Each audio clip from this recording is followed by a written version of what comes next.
Okay. That is all good.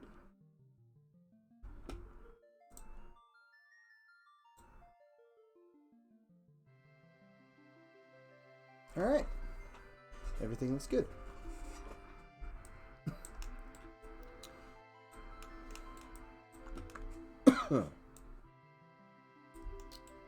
Hey, everybody. Everybody's doing well today.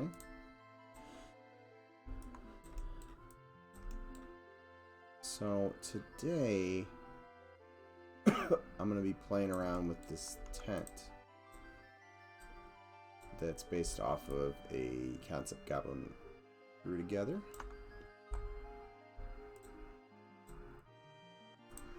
And I did a quick rough out of it last night, but I was rapidly losing energy, so there's some things I need to fix with it.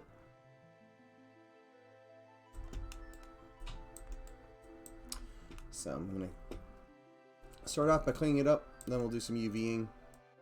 Or actually, I'm still debating how I want to do this texture. I might try painting the texture and then draping the UVs over it. So we'll see how that will go. But that's kind of what I have planned for today.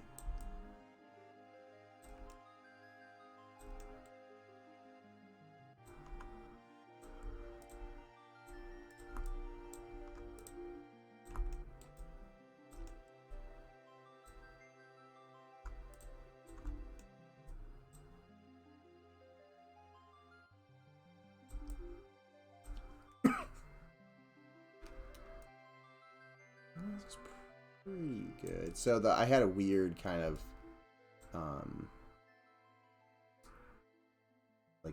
not pattern, but just the geometry here. It looked really weird before. I'm just trying to get it to have a nice kind of taut point between where the stakes would be.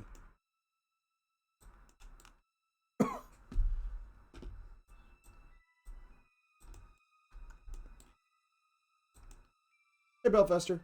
Going pretty good here. How about you?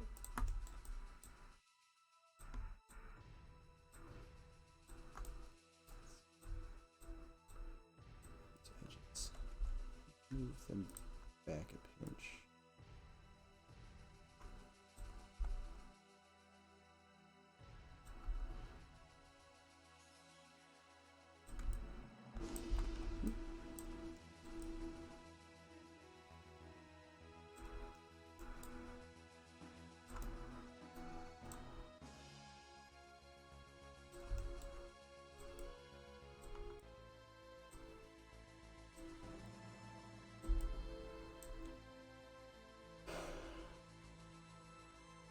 Not bad. About to fire this VR headset up. Oh, nice. It's been a second since I've actually fired up the one I have here. Trying out that new VR MMO, which, to be honest, is really more like an arcade game than anything. Which one's that? I'm trying to remember the one that I tried. But that was a while. It was a while ago. If this is a newer one, it's probably not the same one. Zenith? No, it wasn't Zenith. It was. Oh yeah, it's definitely not the same one. Is it a fantasy-based one, or is it like sci-fi or anything like that? I really should turn backface calling on for this. So I'm going to keep rotating in front of it, and it's going to keep blocking the screen. That just doesn't look good. So let's make this transparent when I'm looking through the back of the face.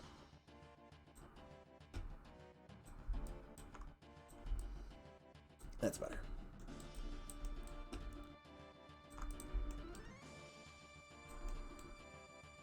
Also, is it a, is it like a, on the, an Oculus, like a Quest one, or is it kind of on all the different, headsets? More anime-ish. Only 2 classes, offense/defense support within each other. You're either a warrior or a space wizard with guns. I think that's on all of them. I may try it out.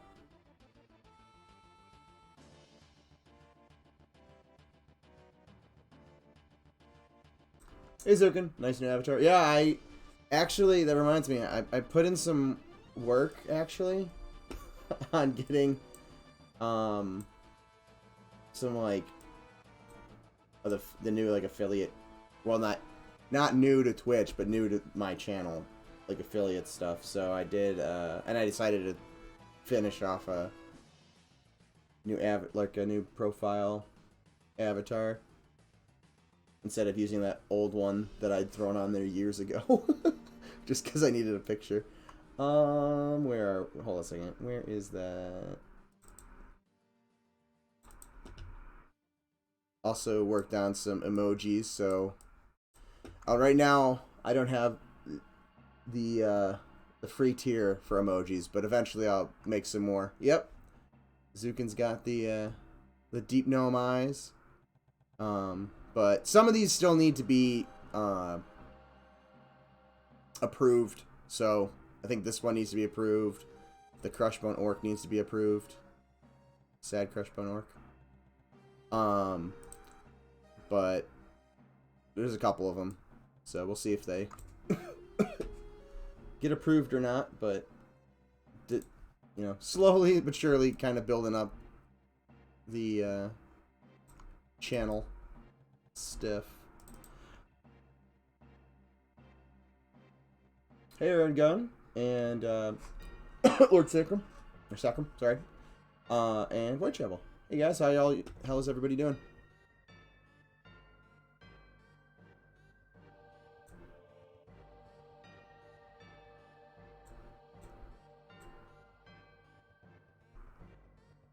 That down a bit. There we go.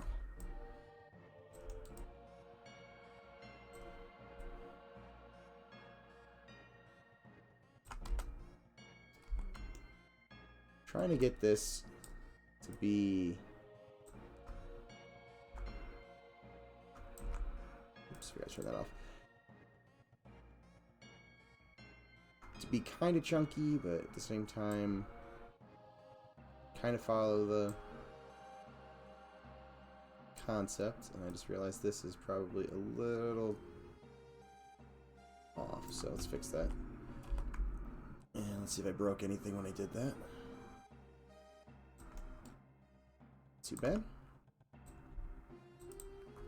Also, happy 25th birthday to Final Fantasy VII, which makes me feel incredibly old.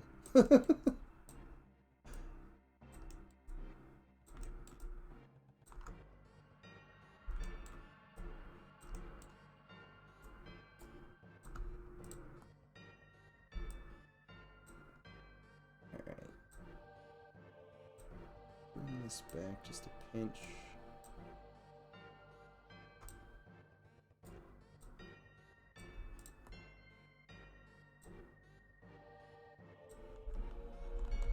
You know what? This would be easier if I just rotate this.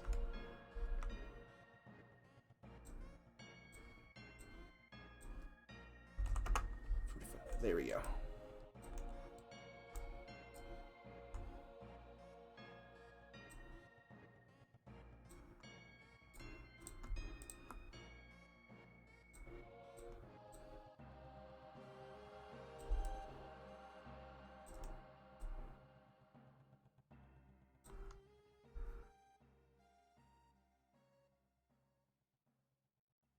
Oh, and I just saw Belfasters. So you think it's on all of them? I'll have to check it out. Like I said, it's been a while since I've fired up the Vive I have here. But I'm trying to remember, was it Orbius? Something like that was the one that I tried out, but that was years ago, so it's obviously not the same one. It was kind of fun. Although I didn't play it a ton. It was also very kind of tech demo-y feeling at the time when I was playing it. Which, to be honest, the majority of VR games did in the kind of early years. Wait a second. Why did that?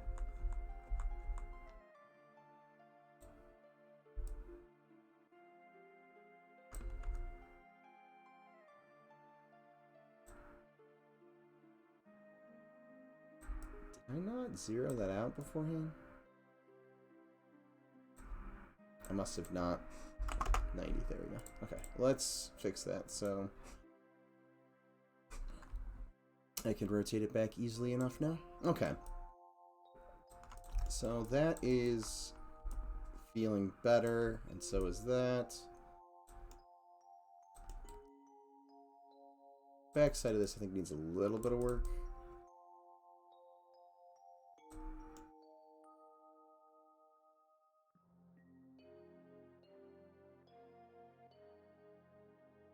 It might just be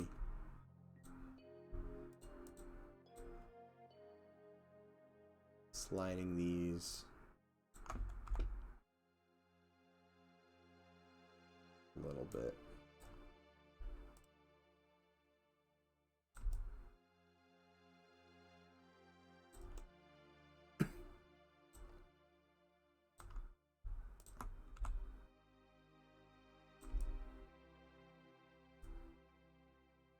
Okay. I'm happy with that. In reality, I'd like to do, like, this is where I have the advantage when I'm doing the geometry of, like, the structures and stuff with Pro Builder, because I'm not tempted to do things like here. I'm tempted to, like, round off this edge, and, like, you know, Goblin has these kind of, like, rings and beams and stuff kind of sticking through. I might actually put those on the inside, but I'm like half tempted to do it out here, and like, but at the same time, you know, gotta keep telling myself not to do things like that. So let's actually give the ring on the inside and see how that looks.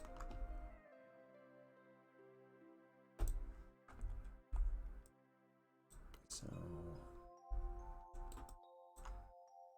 let's bring in a new cylinder.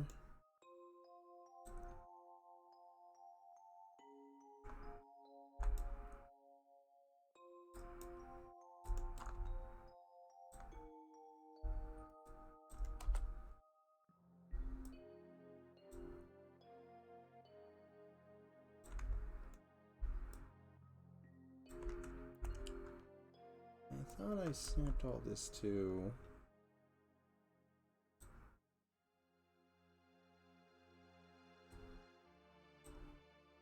center pivot. I did not. This is what happens when you start modeling when you're like half awake.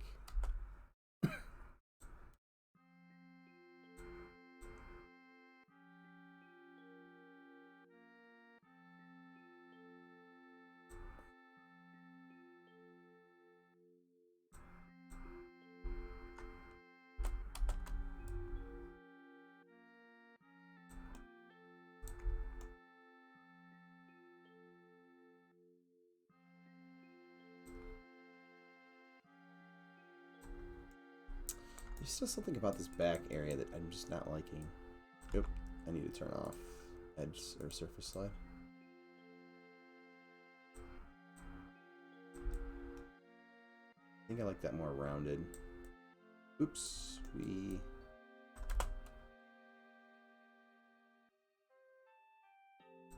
shifted off of the plane I was working on. That's better.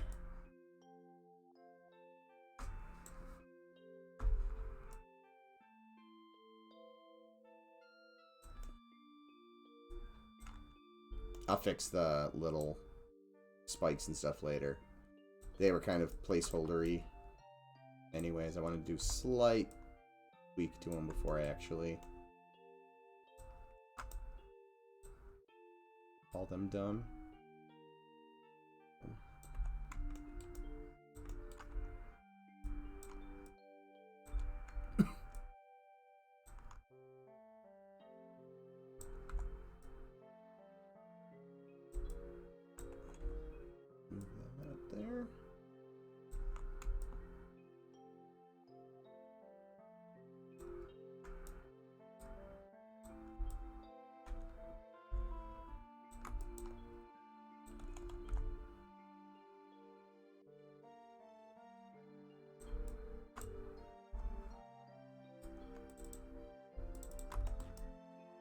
Oops.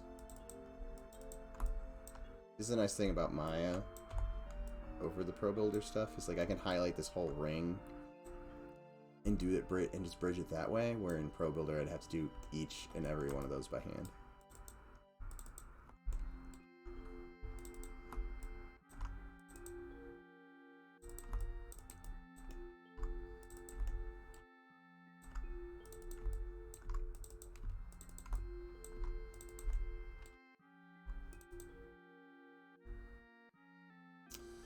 And we will soften that edge.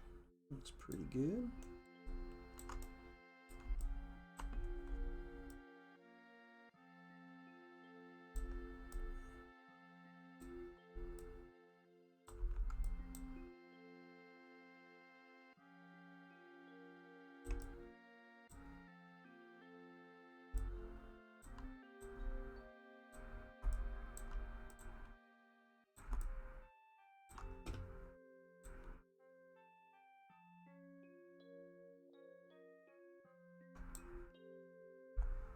Oops.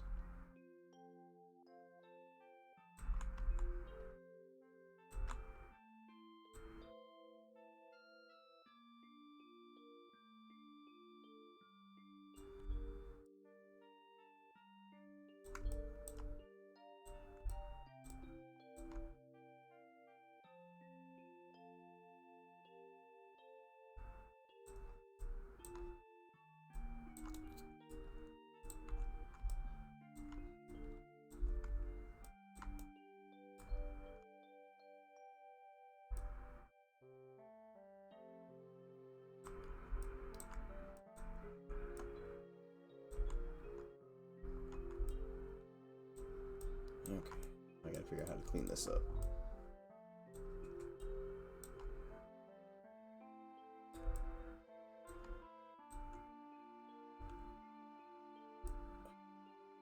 It's probably just gonna be easier to do it this way. And give myself some edge loops, then delete out the center.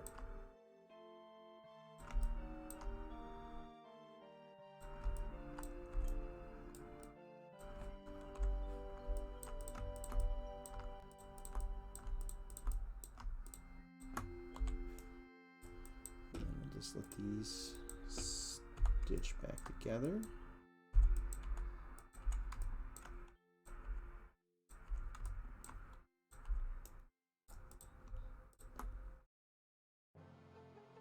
Increment save. Because fill hole occasionally does crash the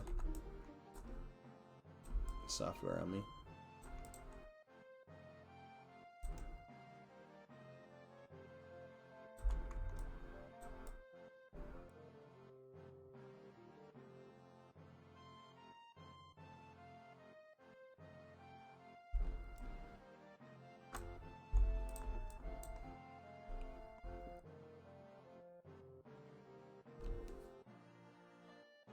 It's looking pretty good.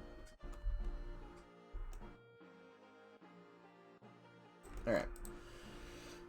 So let's go into Photoshop.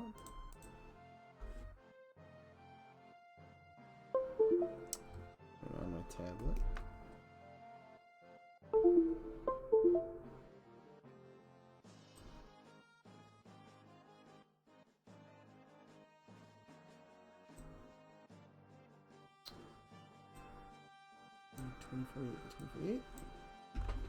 All right, and let's put this in here, delete that, and I'm going to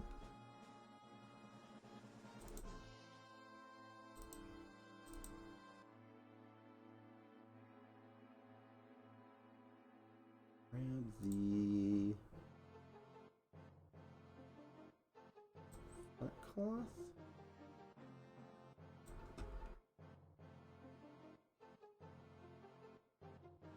Why didn't that copy over?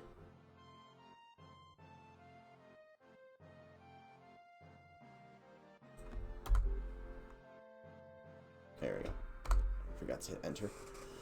Okay, So I've got these two cloths that I can play around with. And I'm going to bring in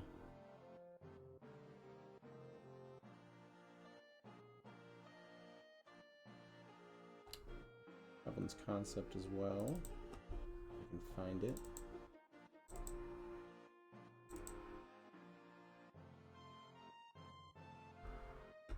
Yeah, the beanie. You gotta join the beanie club there, Zukin.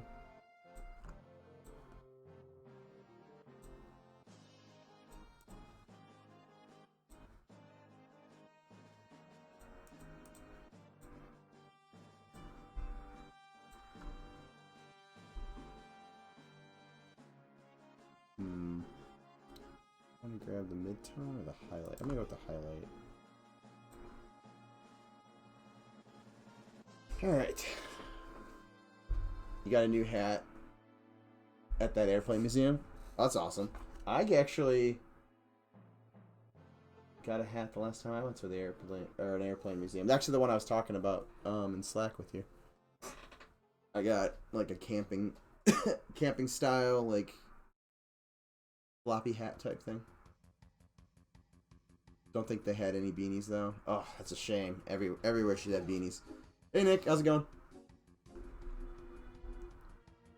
I've also made adjustments to my bots, so hopefully they're not spamming. It's not spam or my bot. So hopefully it's not spamming as much as it had been. But we shall see.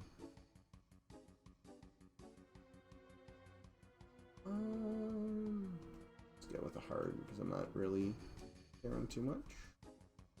And I'm also gonna open up Goblin's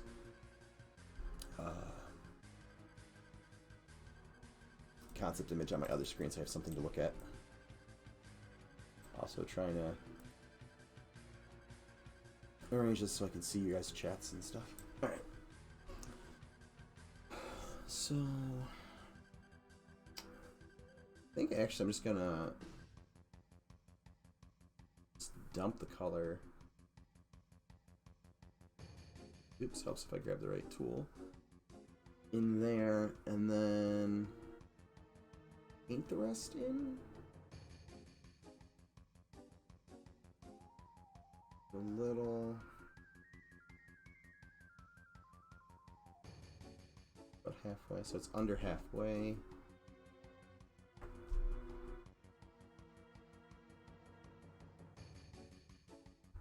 I may have to expand that, but we'll see. Oops, I wanted to do that on its own layer. I work in I always work in layers because I hate reselecting stuff. So let's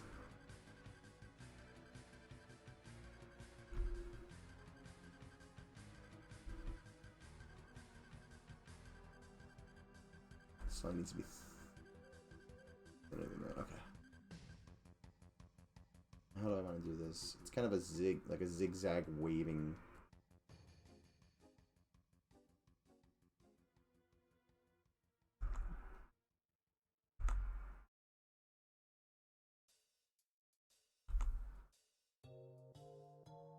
You know what? Normally I hate using the pen tool, but this might be something that the pen tool is actually gonna help me. If I can remember where the hell the pen tool is. There it is.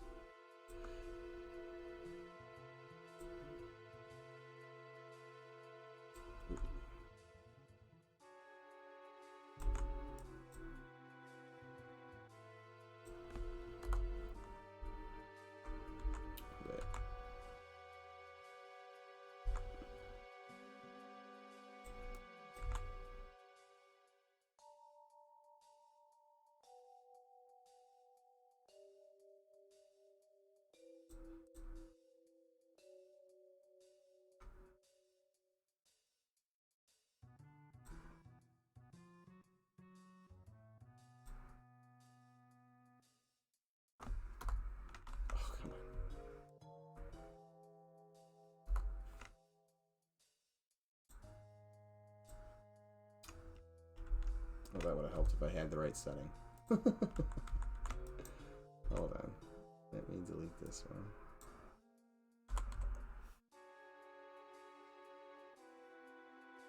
Okay, so I want stroke, is that color? Fill, none. Stroke size. Let's go like 30 at first and we'll see how that looks. Not nearly enough. Let's go 90. Closer.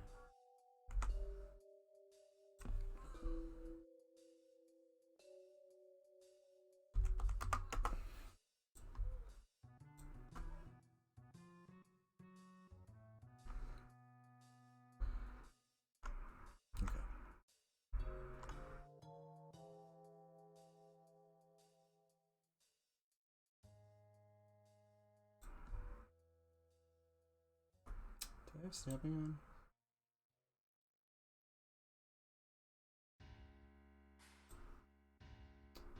Me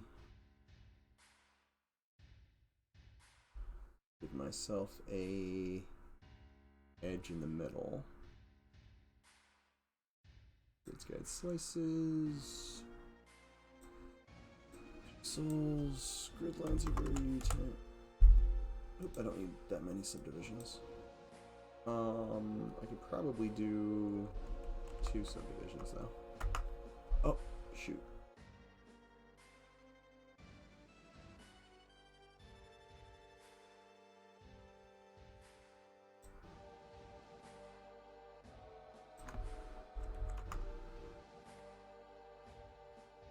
Oh, you gotta be kidding me. It won't let me do a grid that large.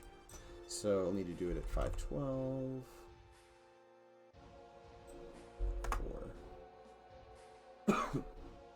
And then we'll turn back, or we'll turn that grid on, because I don't have it on currently.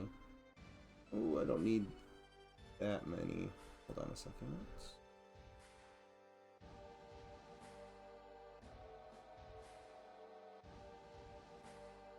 I don't know why I put 4 there. That was not what I wanted. That's what I want. It might be hard for you guys to see, but there are some gray lines in here, and they should allow me to snap to them.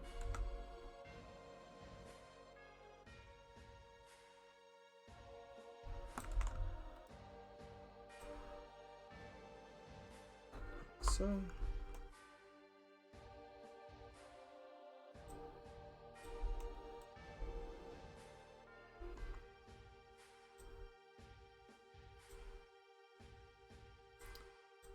we can select these paths.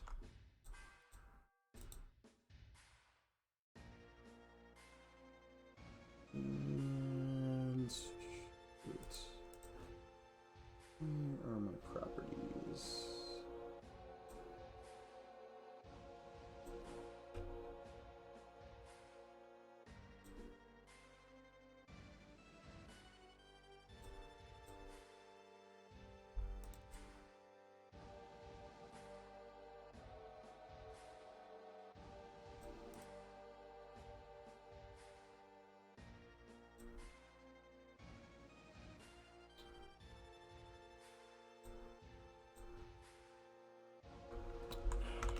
It's not gonna let me do what I wanted to do.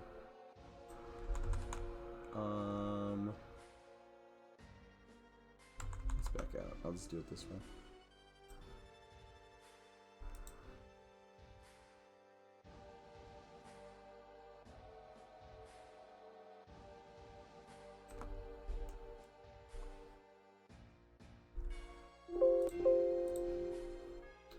Right tool.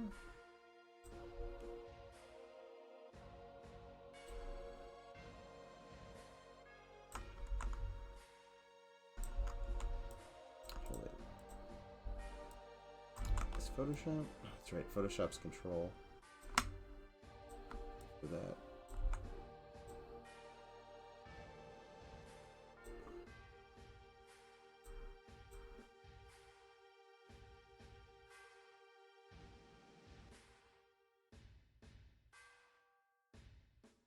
Oops.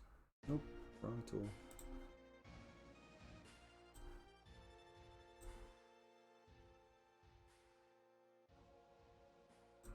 So I'm just going to kind of have it, both of them touch off that. So they're about the same.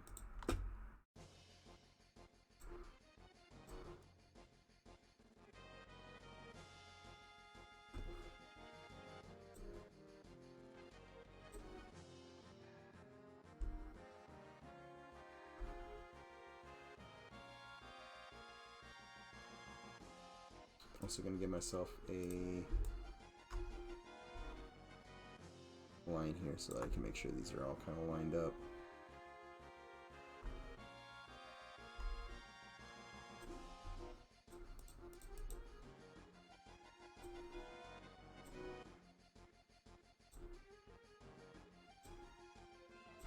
Did everybody get to check out the new update?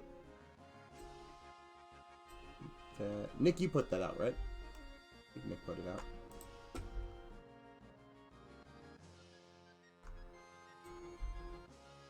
Okay, so I've got that.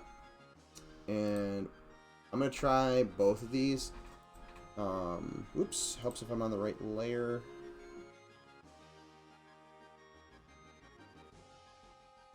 Yep. So if you guys haven't checked out the latest update, make sure you do that. Actually, I'll give you guys a link to it.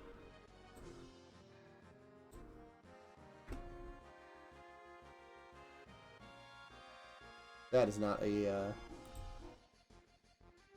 link I have commands set up for. But if you haven't checked it out, there it is.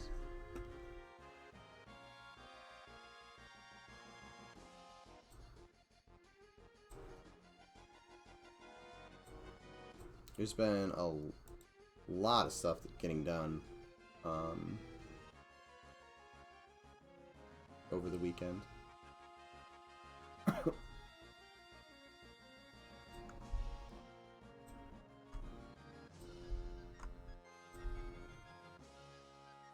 Pretty good. I might play around with the levels on this a bit.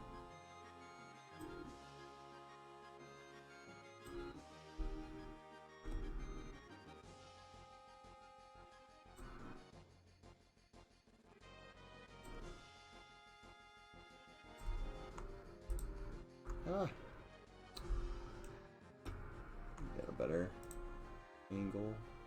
There you go. You never thought you'd be excited about, or not excited about a bad animation.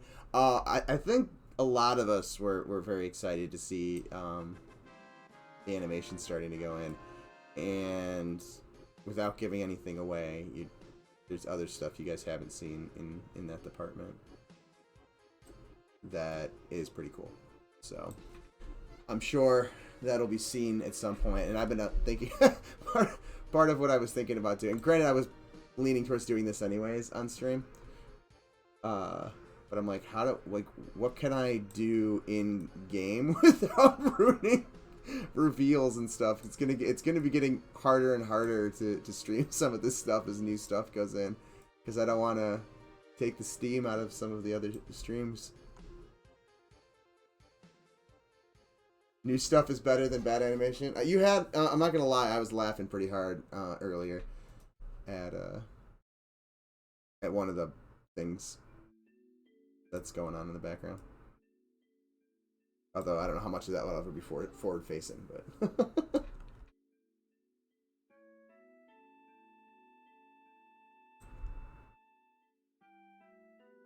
not too bad. I may eventually come in here and like add some like discoloration and like weathering on the bottom or something like that, but for now this is working pretty well. And potentially like maybe some stitching or something up there, but this is what I need for now. Yeah, I'm not sure you really want to post that in the Discord. Yeah, I'll second that one. Textures, tent, cloth.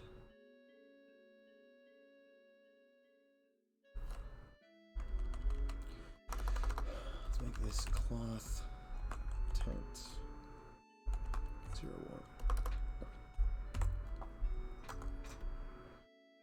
01.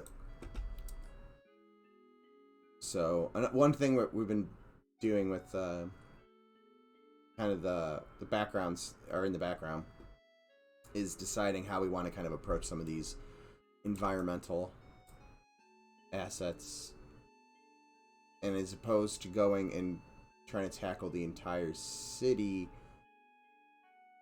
while the lore, while we wait on the lore and to figure out how the stuff is going to be laid out, kind of working on more individual structures. So this obviously, you know, is a tent. So this is going to be this could be part of the travelers camp that is in Night Harbor. So we're going to be playing with we'll be playing with multiple different tent styles, and we'll see where we like that. Well, like how we like the concepts once they're kind of finished, and you know, trying to get a bunch of different cultural flavors in there so that the travelers camp feels like it's, you know, made up of travelers from all over the place. So it'll be fun to kind of watch how that all comes together. I love the bat animations. Welcome to the stream, Sna? I think it's Sna. If I'm pronouncing that wrong, I apologize. Feel free to correct me. But welcome to the chat. Yeah, the Ali did some really nice work with those bats and that procedural animation system that he's building for him. It'll be exciting to see as we just keep stacking up all these animations.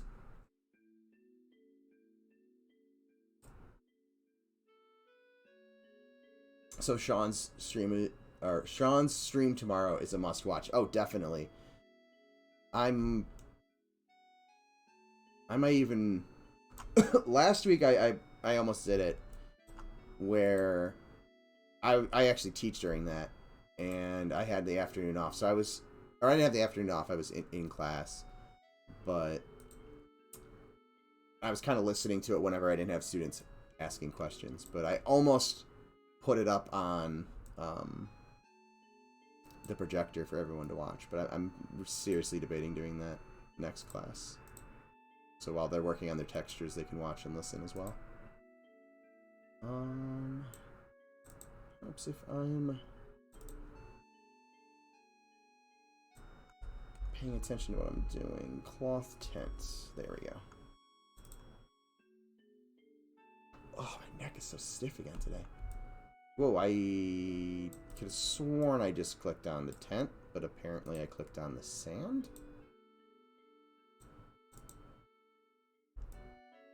There we go. Okay. So, as you can see, the UVs are a mess. I'm actually surprised they're not as bad as I would expect them. There's not a whole lot of stretching, which is actually somewhat surprising.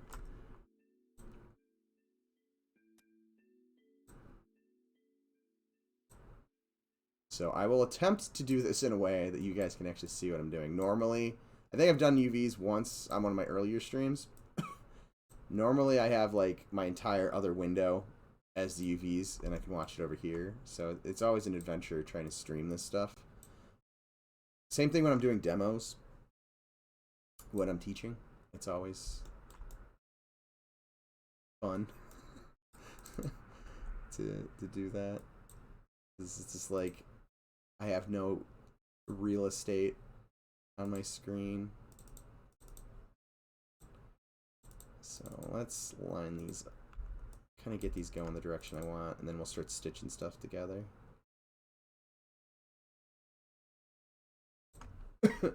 I'm probably going to have to do a fair amount of warping these to get them to get the stuff to kind of ride the correct direction across it.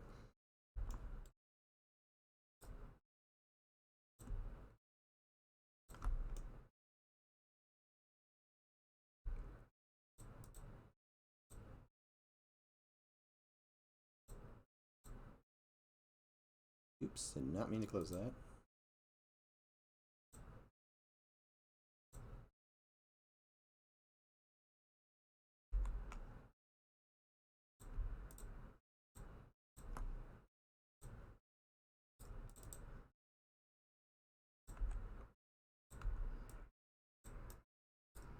All right.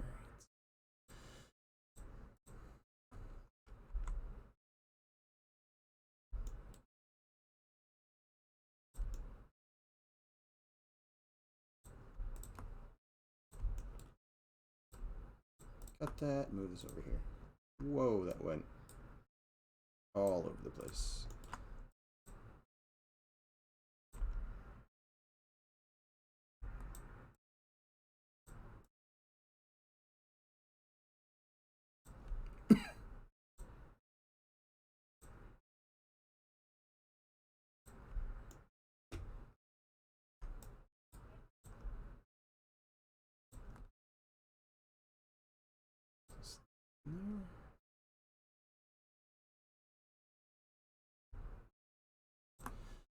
And we'll try to just do an unfold. Is that gonna... Nope. Optimize? Nope.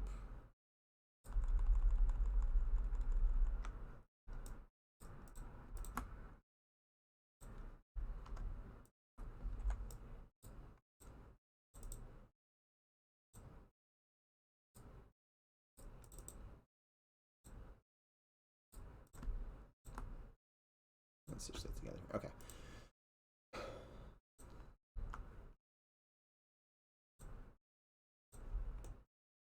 And where is this piece? Over here.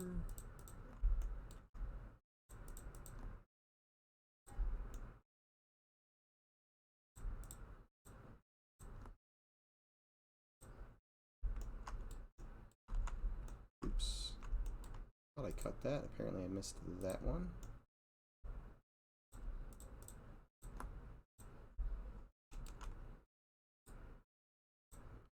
Alright. So, for anybody who's not familiar with what I'm doing here, essentially the Uving process, you can almost think of it like,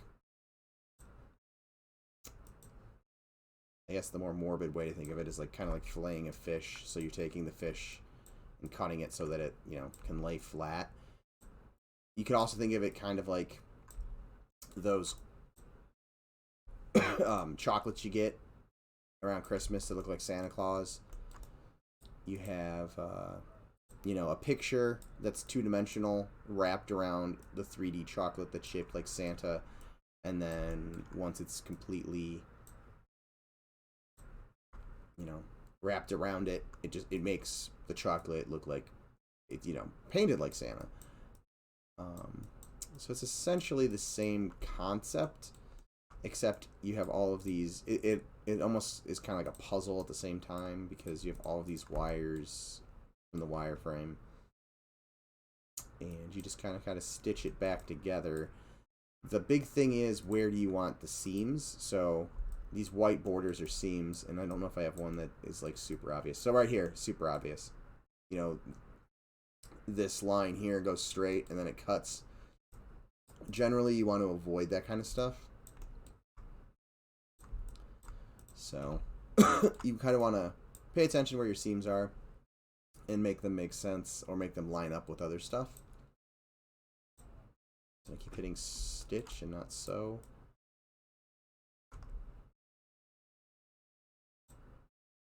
And the difference of the tools that I was just talking about, the stitch and sew. One moves like an entire UV like shell or island from one to the other, or like it'll actually move the smaller one to the larger one, and then stitch it. So we'll not do that. So we'll just like you know. So if I select this and this, it'll stretch to get there. Same with, you know, over here. I have no idea where this is gonna go. Why didn't it go anywhere? That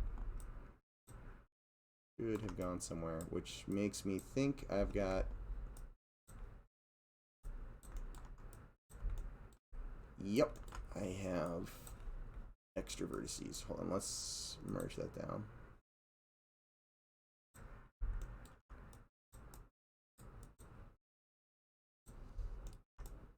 So generally, if the UV editing like this acts weird on me, I can usually tell that I've got some extra something or other somewhere. And I didn't clean this top part up either, but let's make sure this is working how I want it to.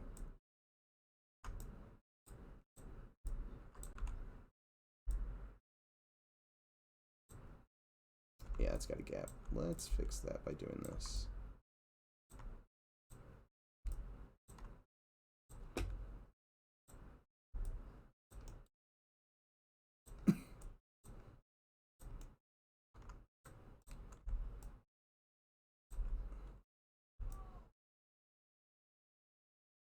Actually,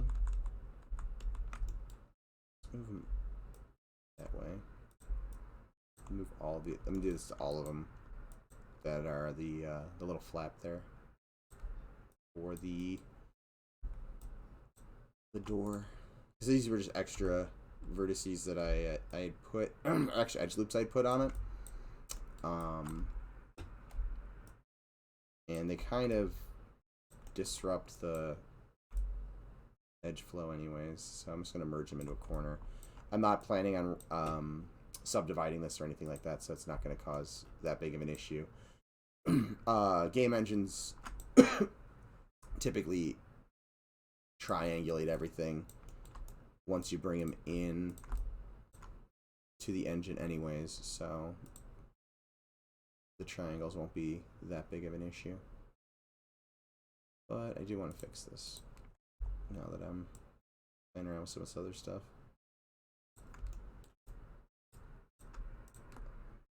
And I'm stretching the UVs, but I'm still in the process of fixing them, so it's not that big of an issue for me.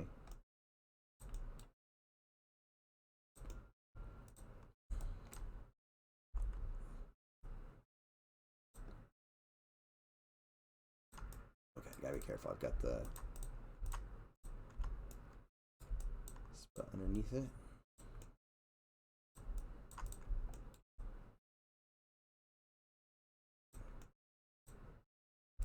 Let's shrink this. Pinch.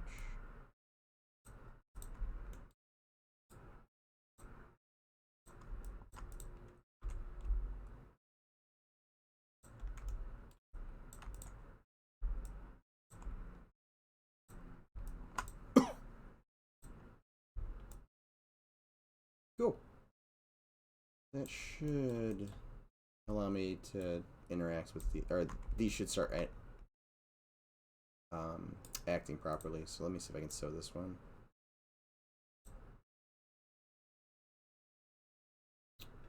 So, okay, good. I'm also gonna real quickly clean up this edge flow because this is a non-gon, so, or an n-gon, so it's just multiple faces, and it's not gonna cause me that big of an issue, but I'm going to clean up the mesh. Again, so you know, depending on what your what the outcome of your model is, you can use, you have to pay attention. You have to pay attention to things more or less. So, because everything's going to get triangulated because it's going into Unity, it's not that big of an issue. But I could technically have just done a triangulate on here and not worried about keeping it in quads. Actually, probably not a terrible idea to do. The reason that I have these edges here is because I modeled this in little sections and like just duplicated it and rotated it around and then snapped them and welded them all together, which is probably how this happened. I just missed welding the spot.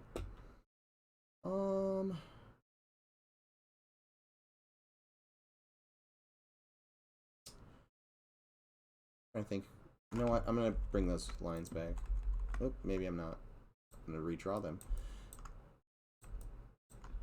I'm gonna leave it like that, just in case we decide we want to have other versions of this.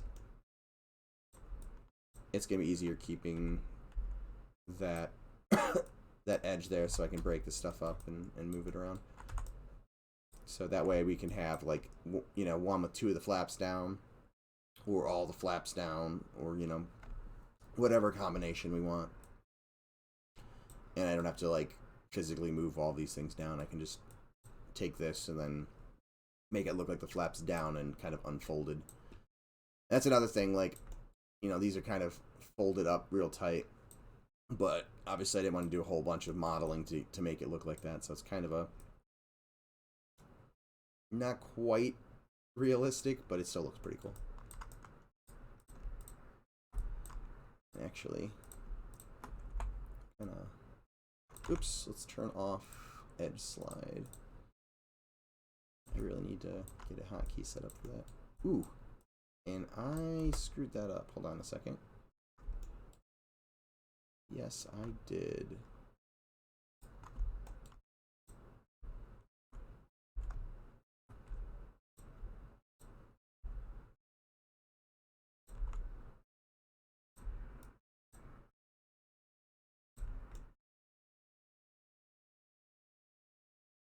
Nice and straight.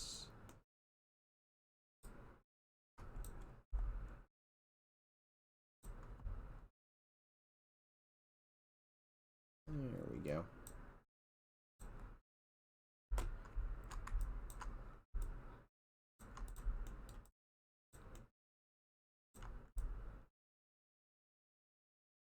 It's always a good thing when you're modeling to kind of just keep your eye on things, because it's real easy when you're moving stuff around to either accidentally shift something, or, you know, I kind of like it, but I almost wish there was an extra edge there, but I'm just going to leave it. But it's real easy to accidentally nudge something and not realize it, or miss a vertex here or there when you're welding stuff.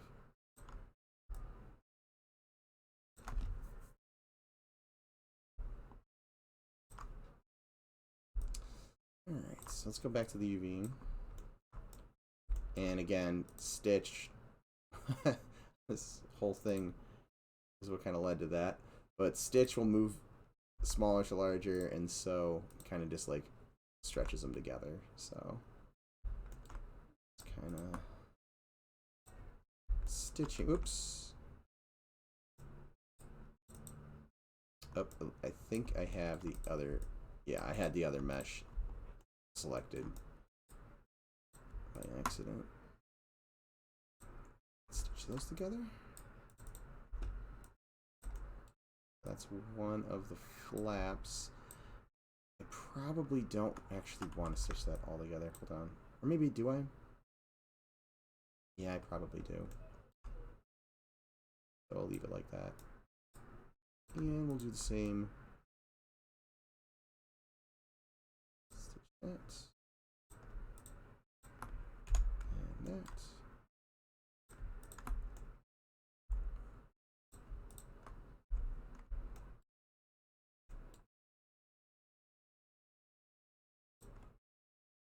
Now here is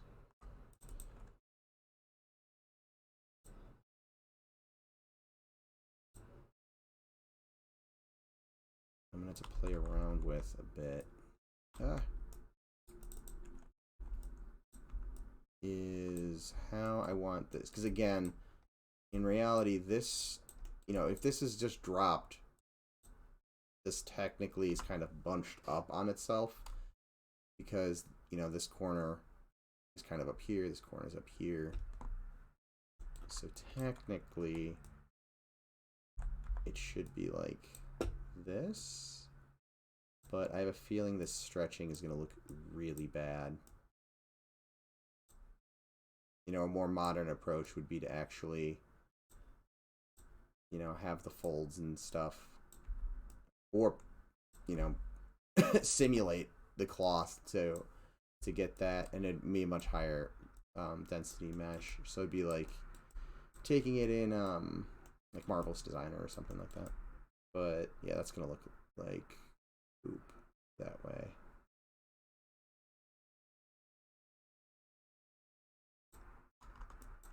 So I'm not gonna do that. I think I'll just keep it nice and straight.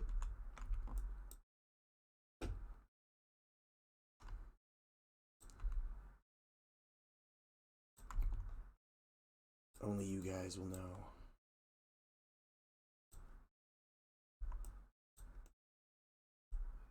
Okay. So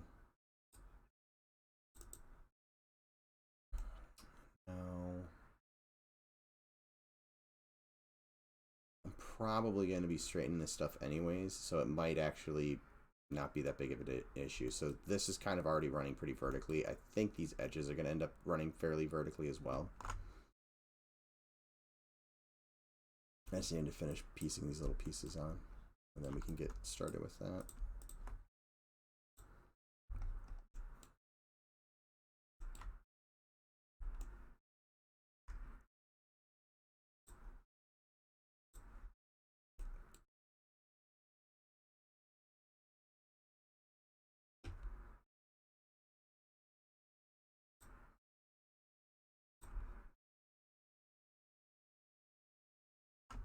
Oh, I see what he did. Okay.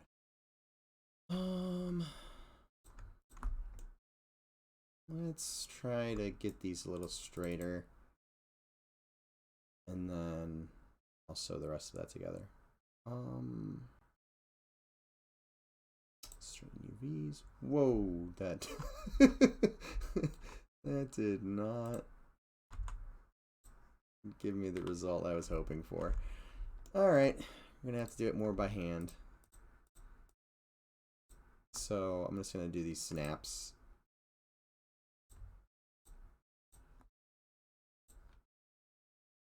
For this triangle is gonna come back to bite me that I put in.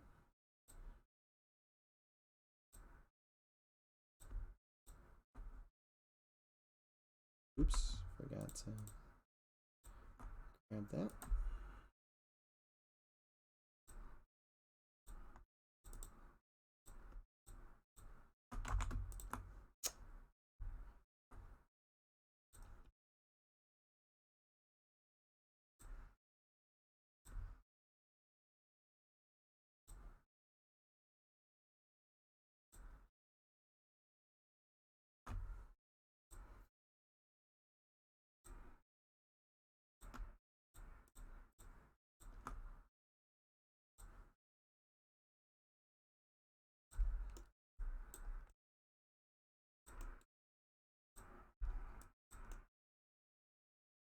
Okay, that's working.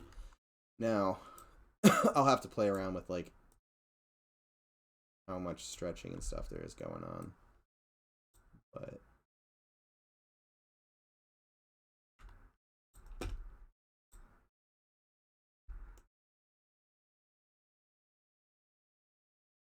oops, helps if I grab.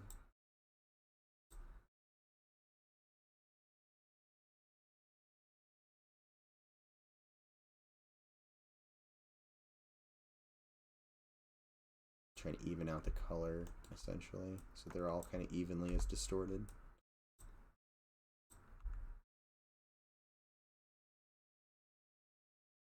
Yeah, he is. He's doing an interview tomorrow.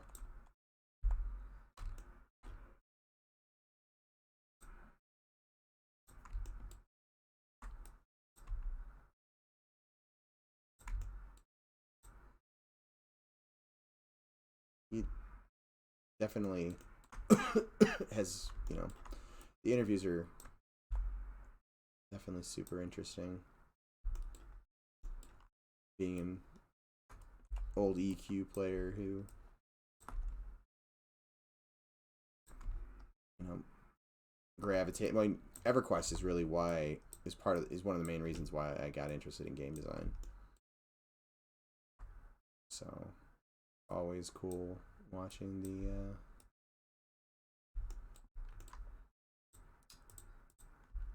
interviews.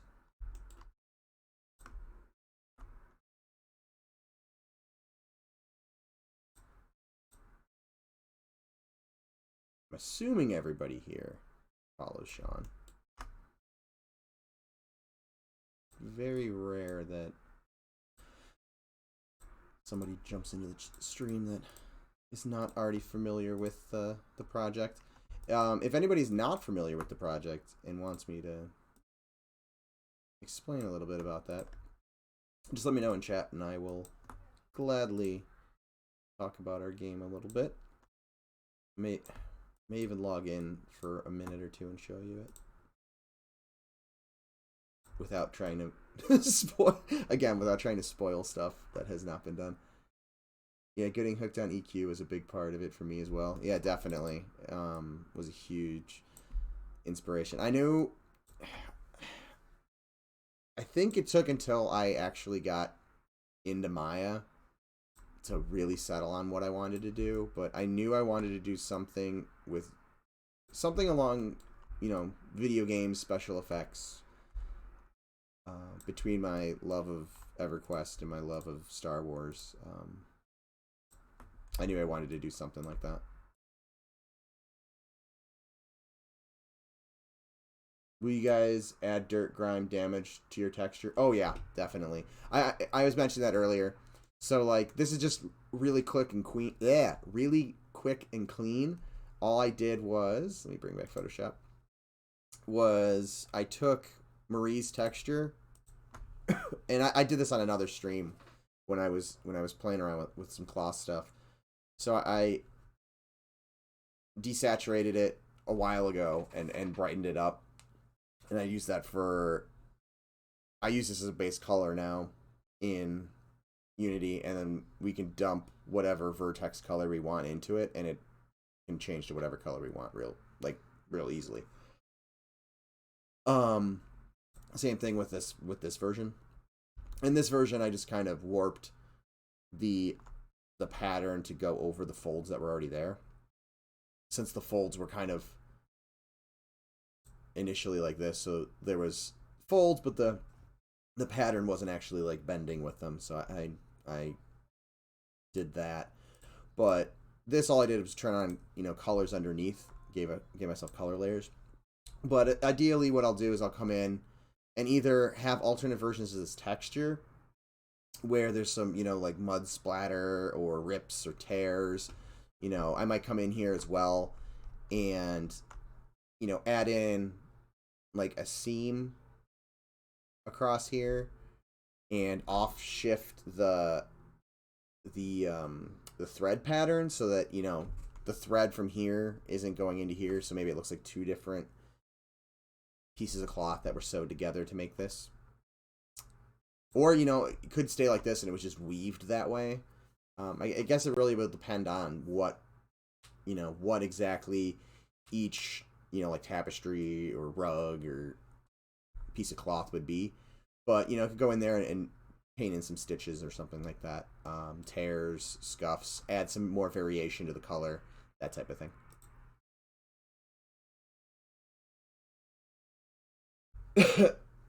But for now, I'm just working on kind of the generic layout of the UVs. Once the UVs are laid out, the stuff gets super simple to make texture iterations and stuff like that. Oops, that was not what... Oh, that's because I'm on an edge. That was me being super intelligent. The edges, as you can see in Maya, when you select one, it highlights the one that it's supposed to match to. So when I merge when I aligned them, those were part of the alignment as well. If you weren't able to play a ranger, what class would you go with? In our game,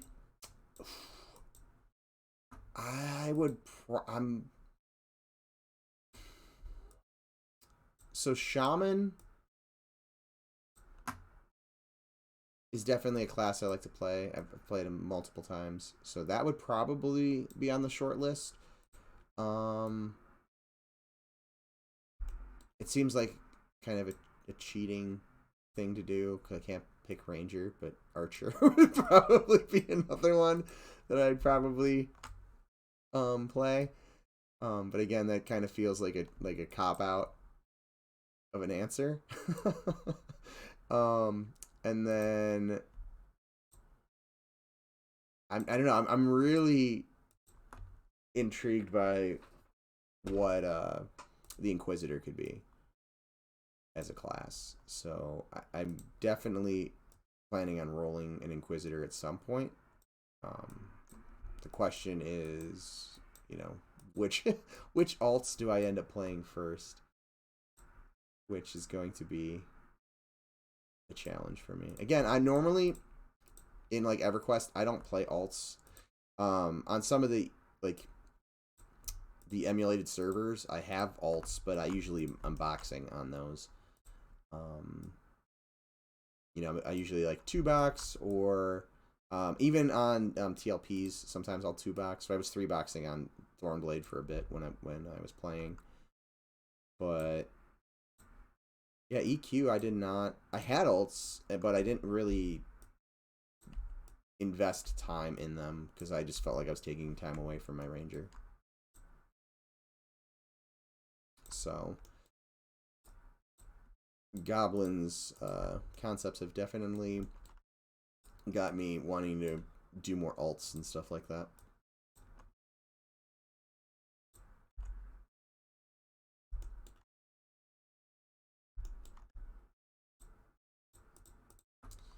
And we'll stitch those together. And here is where I gotta figure out where I want to do with the seam.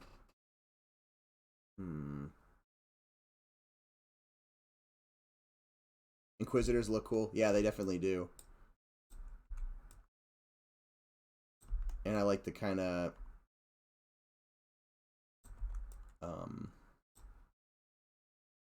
the idea of like, you know, a tank that kind of has like a little bit of CC type powers and is about like, you know, again, I'm a huge Star Wars fan, so like Sith Inquisitors and things like that. I think that could be kind of a cool class with like, you know, chokes and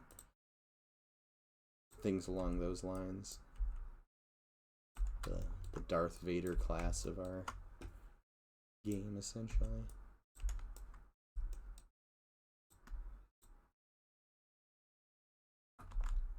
I think it just is attached to these two. Yeah, I think that's what it is. The ability to stand and fight is like a caster's nightmare. Yeah. Spellblade should also be kind of fun too. I'm interested in that.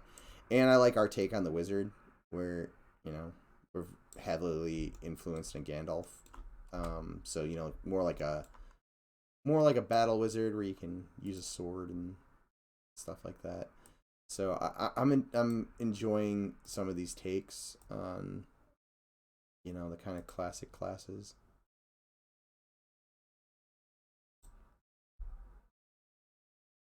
It's fairly good.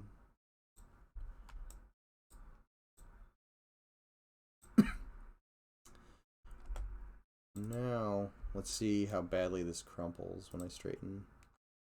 Darn it. Let's try straightening everything.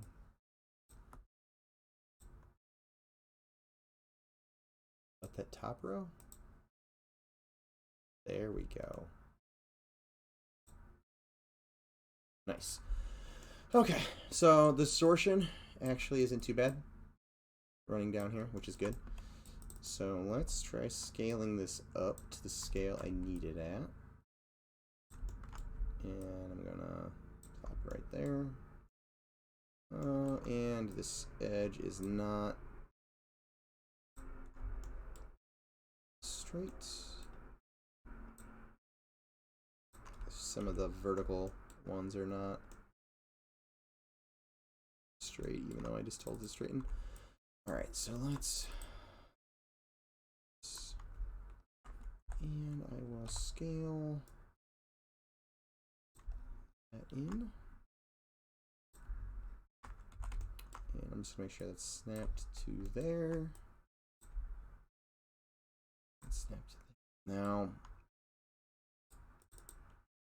to see how this looks, I may end up having to shift some of this stuff around to get this to work exactly like I want it to. Which edge is this? Okay, so that's that edge.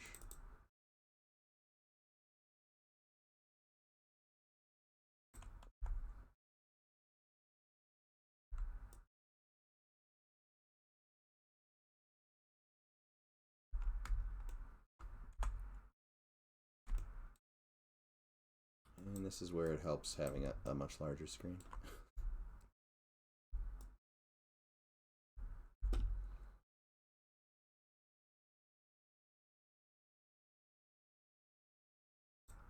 I may end up having to reorganize where all these points are landing, because this is not landing where I want it, this is not landing where I want it, nor is that. So it's almost gonna be better if I cut, whoops, this, use a mouse, and we'll stitch that over there.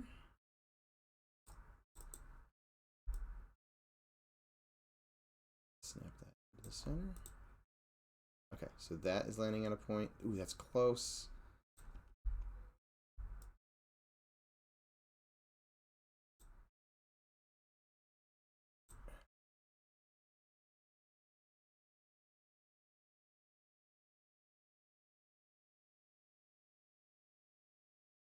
Feeling there's gonna be some bad stretching in some spots though. Back looks, yeah, there's some stretching. Let's see if I can clean this up. So I'm gonna essentially unclean this up and then fix it. So I'm just gonna unfold along, which is gonna give me a little bit of distortion. Or actually, it's not too bad. I'm just trying to even out the spaces between the points that I really want to be kind of on that. Yeah, that did not work. I can keep those edges right there. Oops, wrong one.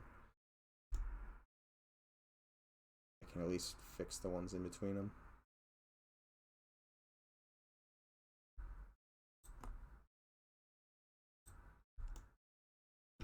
And then from there I can do like by hand tweaks to make it look a little bit cleaner,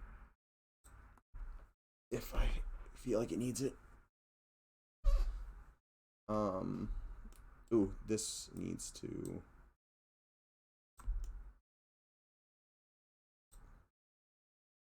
move over here more though.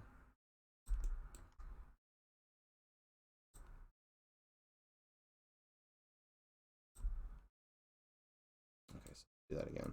I was not paying attention with my selections. Unfold long.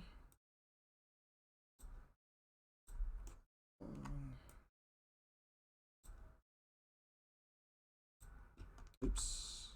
Unfold and not unfold long. There we go. So let's take a look.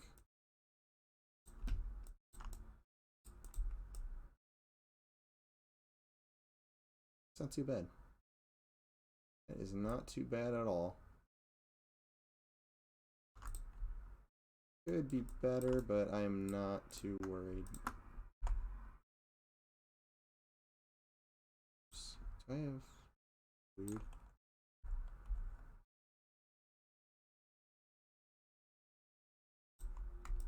Okay, so those are good.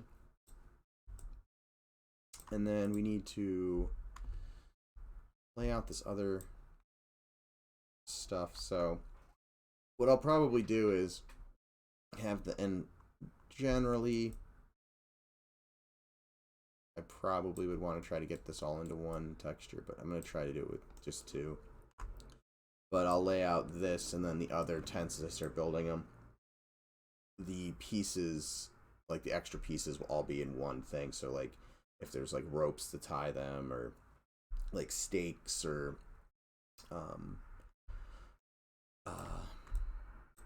things like this, a stake and supports and stuff like that, they'll all be in one.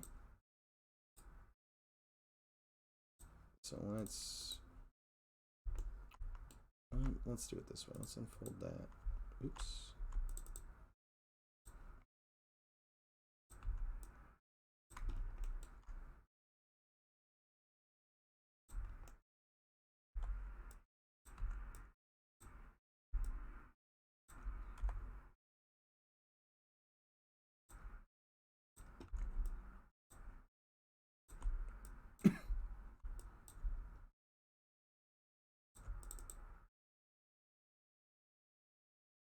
Out of the here's a question for you guys, since you're asking me about classes that I wanted to play. What class out of the kind of newer, more experimental M&M classes would you guys want? So that's, or are you guys interested in playing? If I could, like articulate like an actual human being. Which one are you guys the most excited to try out? So that would be Inquisitor, Beastmaster, Archer, and Spellblade. I'm interested to see out of those new ones which one everybody is excited about.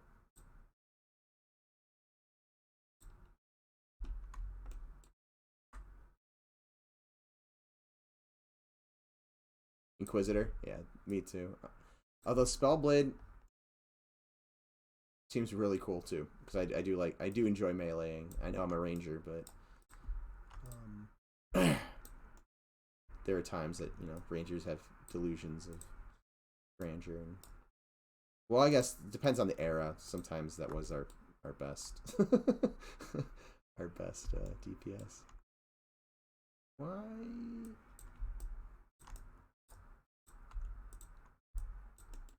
Okay. First off, I don't need the top of this. Oh, I must have had that selected when I meant to merge the one piece. Alright, let's see if I can save that.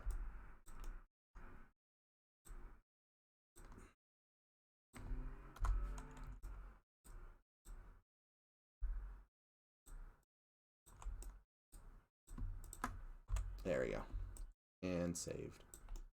Probably Inquisitor. Seems like Inquisitor is getting some love.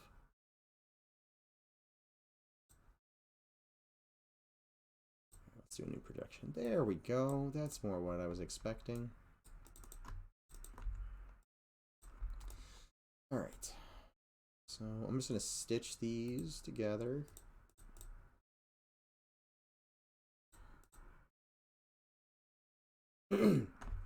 Spellblade, if you guys make it like The Witcher with quick magic and signs, I think that would be cool. I think we're actually looking at Witchers as an inspiration for how we want to do the SKs. We're shying away from the anti-paladin take on them and making them more of a tank that specializes in like monster hunting. But that's a more recent thing, so I don't think we've actually Nick could probably answer that better, but I don't know if we've 100% figured out exactly how we want to how we're gonna do that with like spells and mechanics and stuff like that. If we're doing like like you said, like signs and stuff like that. I think Spellblade, and I could be wrong, and again, if I am, Nick, feel free to correct me, but Spellblade's gonna be more like self buffs and like procs and stuff like that. Maybe increasing proc rate, like self buffs that increase like proc rates and things like that, or proc damage, and that's where they're gonna get a lot of their magic stuff. I think they're gonna have nukes and stuff as well, but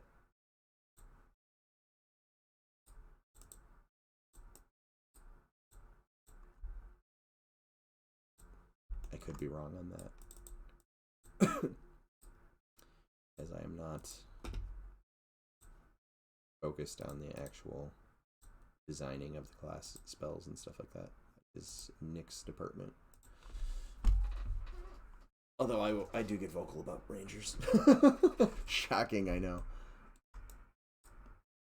Alright, so move there. And these are just gonna get stacked on top of each other.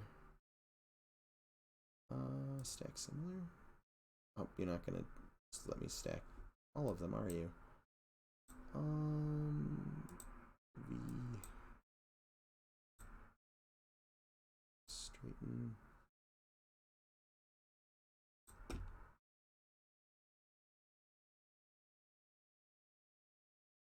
we'll just stack them. This is one of those things where it's really not going to matter if they're overlapping. And this is the outer ring of this. Oh.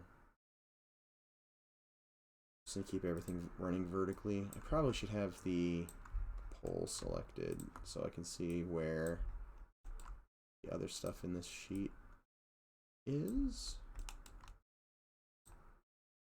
Actually, let's move this band up against that. Like so.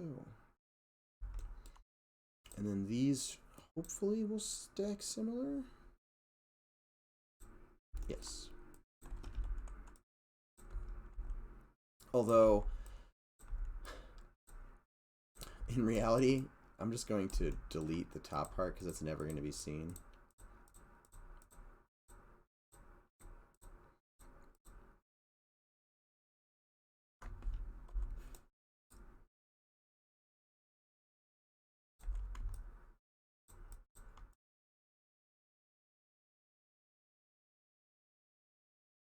Something like that. Just gotta make sure it's not actually up. That is actually reading through. That's better. A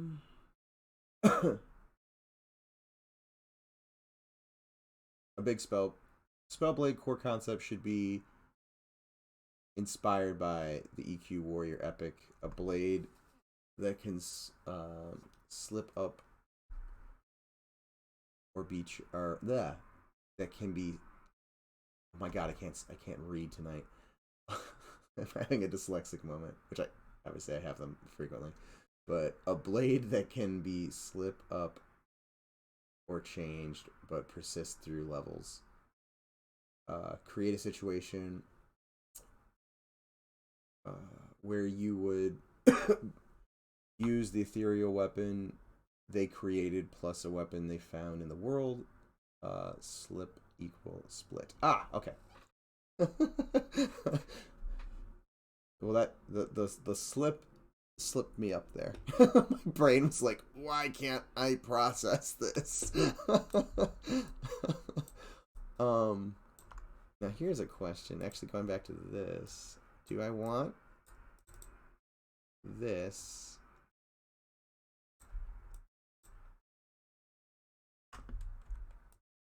I need to make it a little more dense.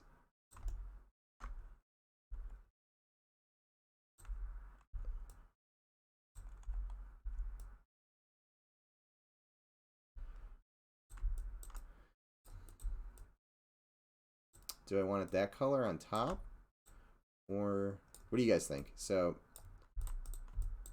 same color match or... Oops. Or having it kind of play off of that with a little bit of contrast. Actually, I kind of like that. What I may end up doing is having two versions, one that has this and one that has the yellow. But what do you guys think? Let me duplicate this and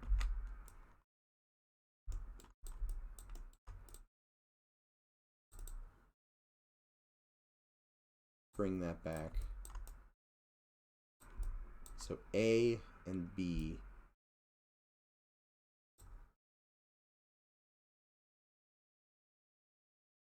I like both. That might be one of those variety things that some of them are just full color and some of those are two-toned. And granted, these colors could, can obviously be changed too. What do you think about varying the size, thickness, bend of each of the iron parts so it looks a bit more handcrafted rather than looking like it came off of a CNC lathe? Yeah, I mean, that type of stuff can be done, and actually I debated doing that initially, but I was just kind of half asleep and kind of moving the pieces around. But I also tried not to make them perfectly, like I used a curve and extruded along it to kind of get the spacing, but I intentionally kind of messed the curve up and then kind of went in and played around with the thickness of these. But that is something I could potentially do. I need to lay out at least one of them first, because I don't want to do the entire process multiple times. So it can always be like lay one out, duplicate it, make adjustments. Oh, excuse me. And you know, if the UVs need slight adjustments, that's not hard to do. You can just do an unfold on it or something like that. But that will be, you know, kind of determined on, you know, how large something is going to be in the scene, and how important is it worth the, you know, is it worth the time to do stuff like that on every piece, or is it possible to do something like that on every piece? So it'll depend. Oop, did I do? No, I did that right. And we will. Oops. The players are more than likely to see this from below, so why don't I do this from the below one?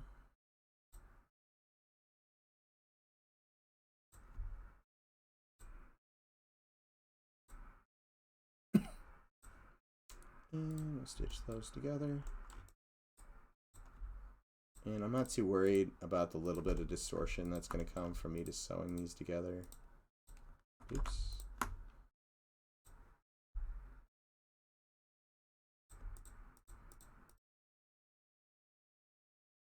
And stitch.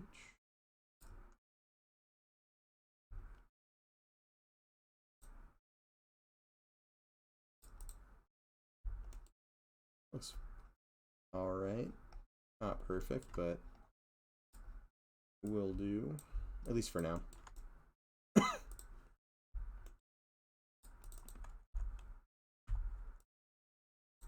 so let's select some other parts so I can actually see them, and I keep bringing this over into the other window just kind of out of muscle memory, so I apologize. If I start working off a window, please just yell at me. Be like, Cadis, you're being an idiot.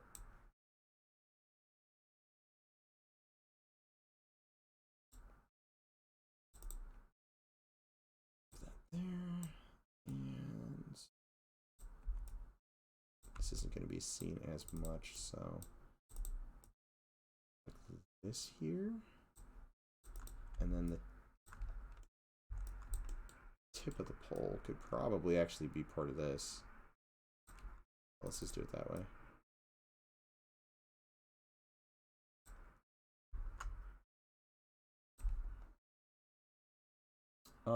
I think what I'm getting at is there being a variation between the four arched pieces, so they don't look like they're the exact same thing connected to the fabric at the exact same height above the ground.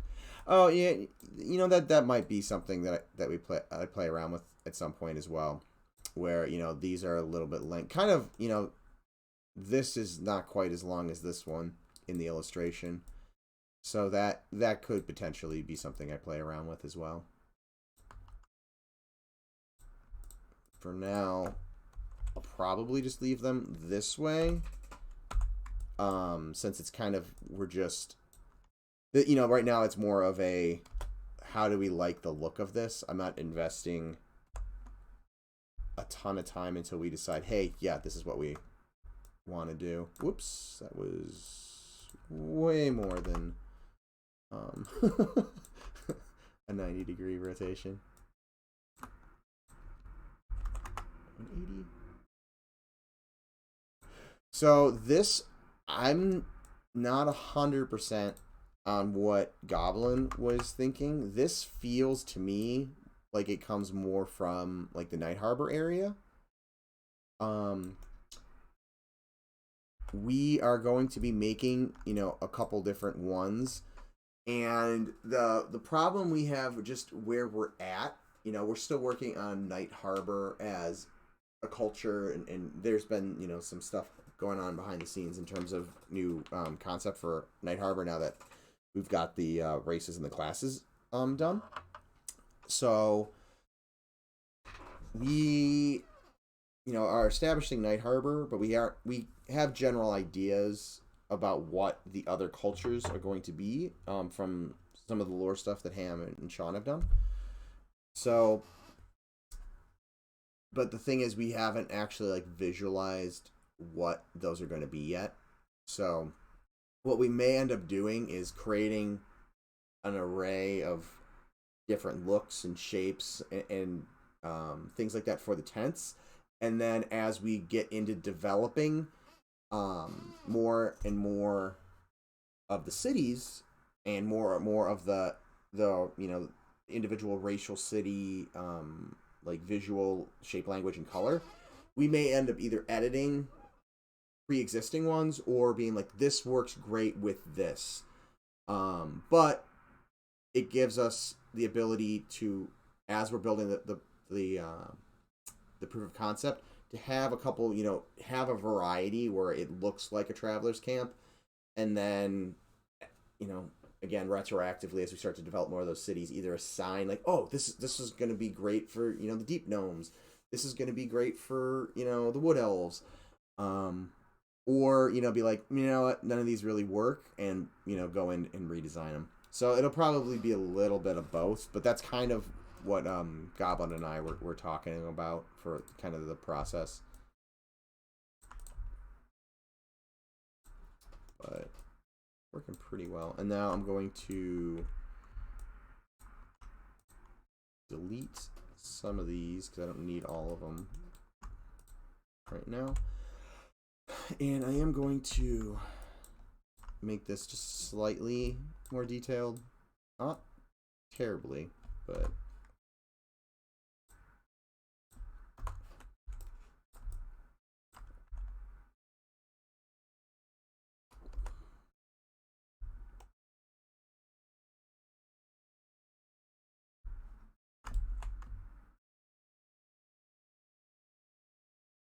okay, so just like that. Hey Goblin, was actually just talking about you. It's like I summoned you.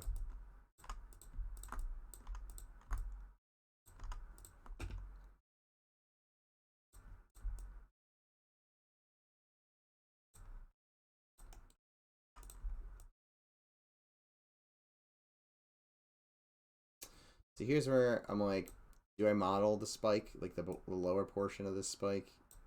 And I think I'm going to. Just so if I want to bring in one of these spikes into the environment and just kind of like lay it sideways or something like that, I can.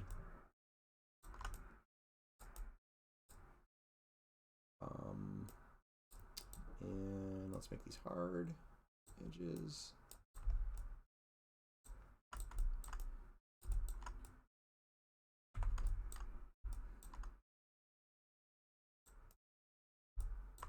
And obviously they're, you know, very blocky, but I'm not trying to do too much in terms of modeling to these. They're not going to be super important, but just little accents. Okay, so I've got this one. Move that over here.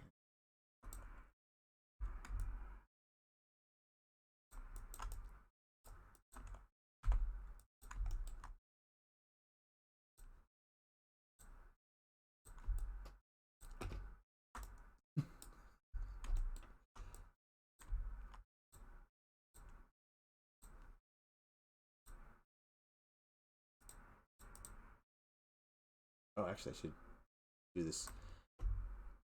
I've been playing with my Stream Deck settings. Ah, get out of the chat. Now I can just spam you guys with emojis all I want.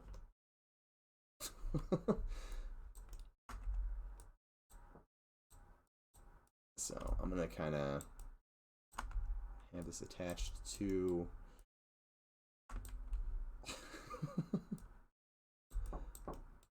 I debated. I debated doing the the mandrake head, like I suggested for your stream. But I figured since it's the mandrake's your baby, I'm not gonna steal it from you. What's up? Sorry, one of my kids is knocking on the door. Hello? You can open the door. What's up? Good night. Love you guys.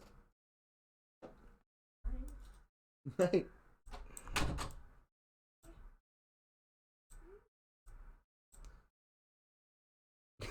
I uploaded it on the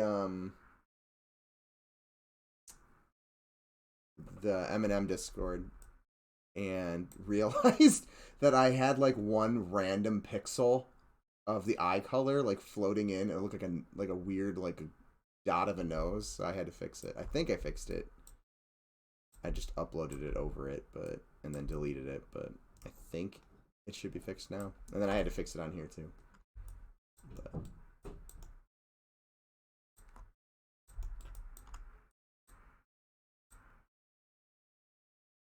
But yeah, I will be adding more and more emojis over time for sure. When my brain feels like dueling with Illustrator, I'm not nearly much of a fan of Illustrator as I am of Photoshop. Oh, you know what? I'm being an idiot. Hold on. Let's delete these. All right, so I'm just gonna do a planar projection for these, and we will stitch them together.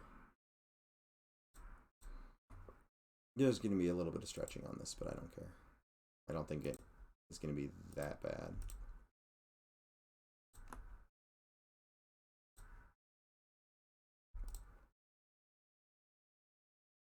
And we'll sew that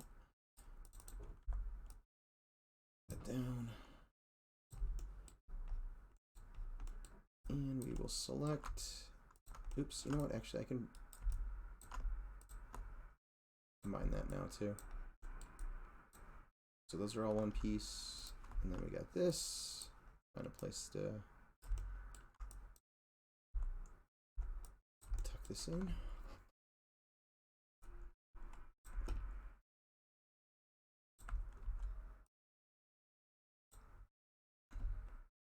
Almost could probably just tuck it in there, but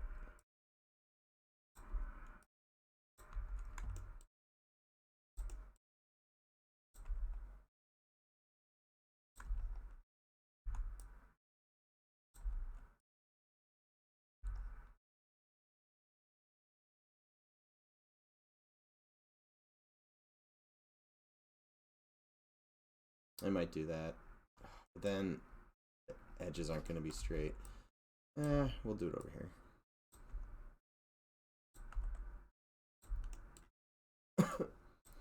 And then I'm going to duplicate this.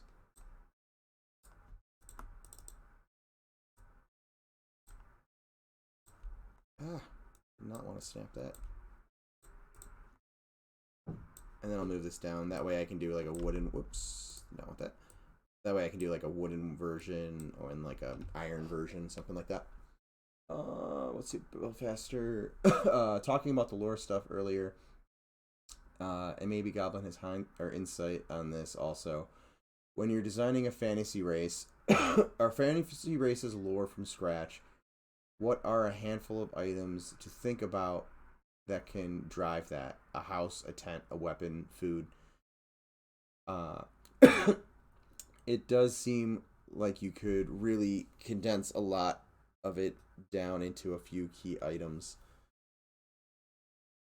Yeah, I'll let Goblin attempt to answer that since he's the one kind of doing the initial passes on a lot of the shape language and stuff like that. But let's take this one. So which one's this? This is my top one? Yeah, it's the top one. And actually, let's name this Iron Spike.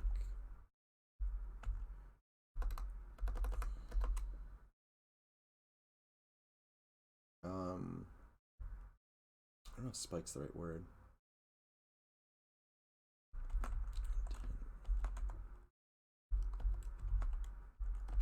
Spike.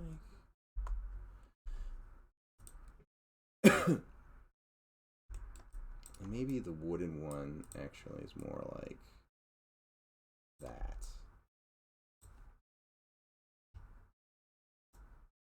Which is going to cause me to rethink the UVs for that.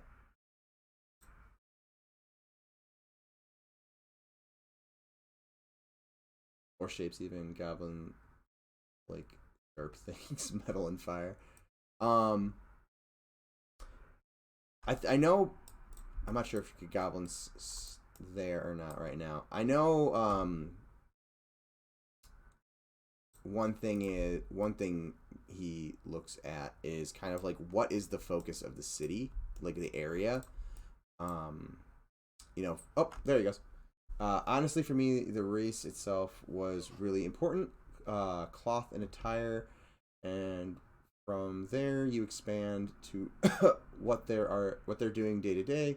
It helps to build out from the character a lot and sort of intuitively go with what makes sense rather than build out and in. That's my look, at least. Literally, the deep gnome, I think, started with their eyes. Yeah, that sounds correct from how I remember the deep gnome coming along. I still love how the deep gnome, like the final version of it, kind of just came together in that one like 6-hour meeting that we had. We're all like, I like it, but there's something off. And then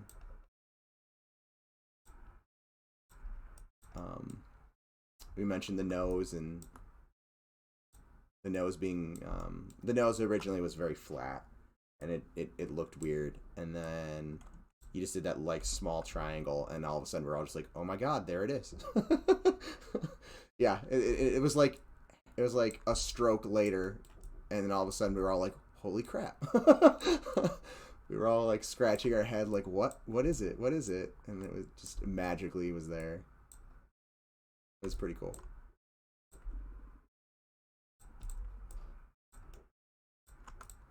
It's funny how small little details can make such a huge difference.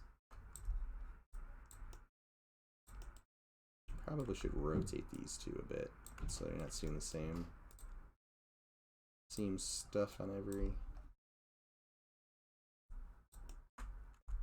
angle.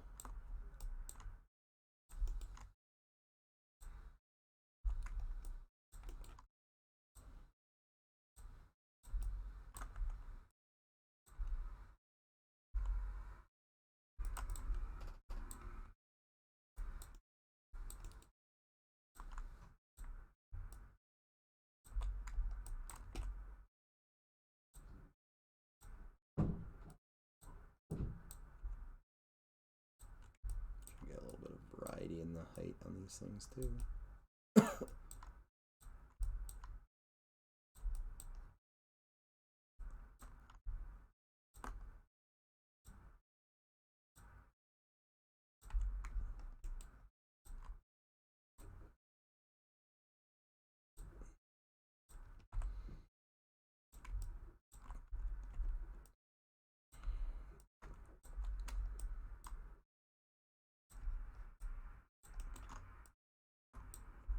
Oops.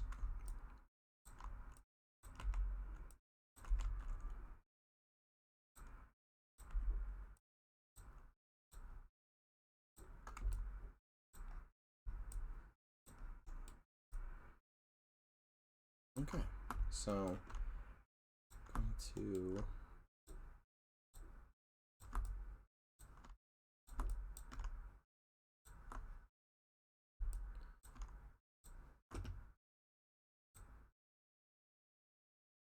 those. Is it not letting me combine these?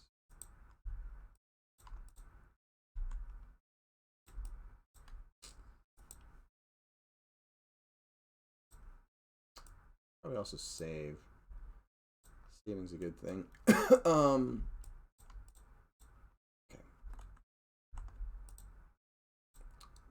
Reselect these.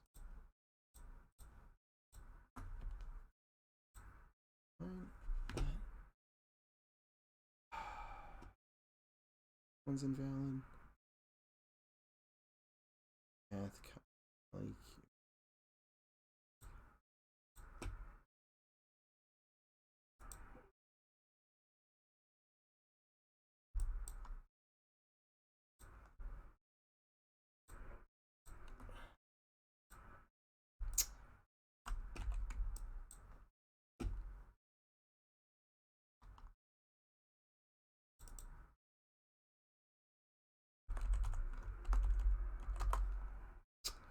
damn it.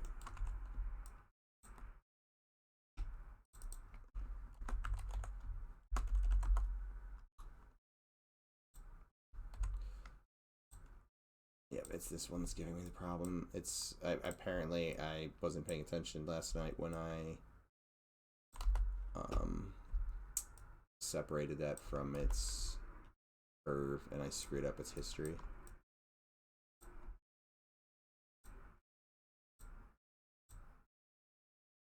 Okay, and these ones, yay! There we go. Okay, so there's a bunch of conversations going on. Changes nose. Excuse me. Goblin, I don't know how you have such a small ego for being such a for being so great at what you do. I don't mean that I'm so great standpoint, but just being open-minded, trying new things. I think we all struggle with that, taking criticism and not being personally offended by it. But being like, hey, maybe I'm wrong. We'll at least check it out. I think, I think everyone on the team has an open mind for, from what I can tell. And kudos to you guys. I agree with that statement. I think we're all pretty open to criticism. I know me personally, I built that up over years of art school. Man, some of the art school critiques I sat through were brutal. And that's directed at me, and that's directed at other people that I know. There were some that were, not even that ones that were directed at me, and I was like, oh, this is rough to sit through. So you tend to build a thick skin, or at least I think a lot of us do that are in the creative fields. But then again, we're always our own worst critics too. I have a tendency to overanalyze stuff and have to like okay, this is good enough. This is good enough. And I'm gonna have to force that out at some point because that's not deleting. Making art is a personal thing, and it's like, whoops, and I'm losing. Oh, you know what? I keep forgetting. I like redid my whole stream manager, so I need to stop trying to read it on the small screen and just look at the one that doesn't spam away from me. It's just weird because like all the colors are different for the names. Like I equate all the colors on this one, not this one.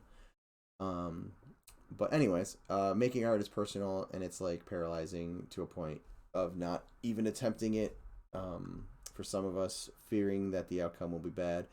Yeah, but one thing to learn there, Belfaster, with worrying about things that are going to be bad. You know, one of the greatest things to teach you is failure. Like, what did you do wrong? For every model I've done right, there's been hundreds of them that have blown up in my face, or fatal aired and stuff like that. So, you know, you learn through a lot of that stuff. This is how I imagine the deep gnomes. It takes huge balls to show off the progress or the process like this. Yeah. I mean, it does. I can't say I wasn't nervous the first time like I was doing it. I mean, I probably would have been more nervous if I hadn't been teaching for, you know, almost the last 12 years. Because I'm like I'm over halfway through my 12th year teaching. So I've kind of gotten used to, you know, doing work in front of classes, and it's always fun. Especially it's fun when you're teaching in class and you're like trying to do something and it just blows up in your face and you're like, hold on. Or it's an application you haven't opened since like the last time you taught the class, and some update happened and they moved something on you or changed a hotkey, and you're like, what? I've had that happen multiple times. And it's one of those ones where you're like instantly like are like starting to sweat, like, oh god, this is not looking good. But I think that's definitely helped, at least for me, do it kind of doing this open process a little bit easier. Yeah, art school. Goblin knows what's up. Art school crits are brutal. Yes, they are. Like I said, there's been times I've almost wanted to cry for other people. Like it was that hard to sit through. But also I've been humbled too many or too many times to count. Yeah, same here. You teach art, right? Yes. How do you handle that in your classes without completely destroying someone's drive to do it? That's a tough one. I'm definitely nowhere near as brutal as teachers were to me. Part of that, I think, is just the environment we're in now is different. I wouldn't be able to do some of the brutal crits that I had and still have a job. That I don't foresee actually working out. But no, like definitely trying to demonstrate when a student has done wrong without necessarily eviscerating them in front of the entire class and embarrassing the hell out of them can be challenging. A lot of that portion of like the more brutal stuff, I think, for me comes through from body language. I guarantee like my body language is very like, are you kidding me type of thing, and then I'll just go in and I maybe not so much when a student just doesn't do work, I'm just like, where's the work type of a thing. That's different, but yeah, I don't know, it's a little different now, so my approach is a little bit softer than I had, especially in my foundation years of college. I depended on a crit for a while, almost painted by Egret. Took a break from art, communicated. Oh my god, excuse me, guys. That and just did stuff for myself. So now I'm bouncing back from that with this team project. Let me see here. Call this Night Harbor.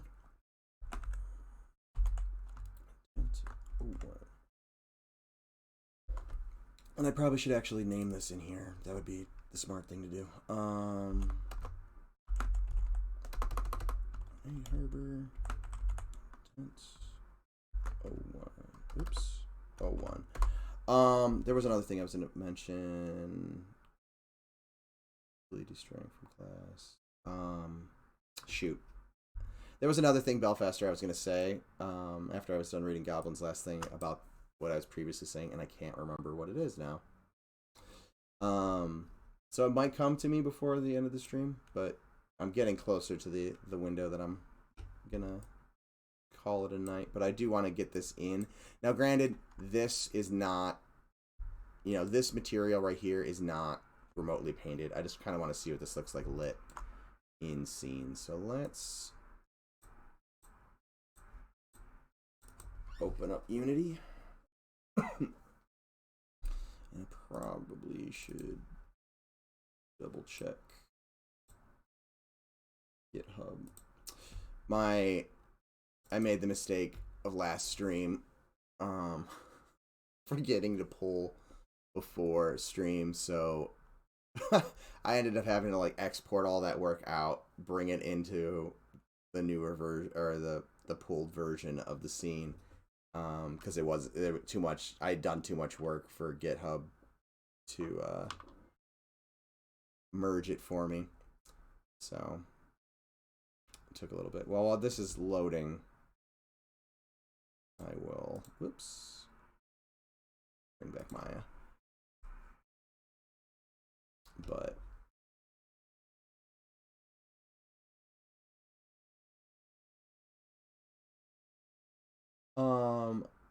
I got a newish book by Jeff Tweed, How to Write One Song, pretty much about that whole issue. Still haven't done it yet though. Well, musically, I'm not gifted by any means. But yeah, no, it definitely can be hard to get past that like mental barrier of like, what if it doesn't work out. For me, like when I'm doing, and actually I was talking to Zook and Goblin about this, a lot of like personal projects, it's especially the larger personal projects you start, like it's hard to keep on, it's just hard to keep on task because then like new inspiration comes up and like like, oh, I could do this, this would be cool, this would be cool, this would be cool. But working on team projects always works better for me beyond personal projects because I'm like, it's just easier for me to focus and kind of go from there. And it's going to take a minute to import probably. Probably should have that open. Well, if I had that open in the background, it would have frozen up too. But hopefully this will finish importing in a somewhat timely manner. If not, I'll show it off to the next stream. But beyond this, I also reworked all the geometry this weekend for Fallen Watch. So that's all still the exact same layout that was previously there that Nick did. It's just no longer using modular pieces. So that has been updated. I was going to show that off too, but this is taking its sweet time.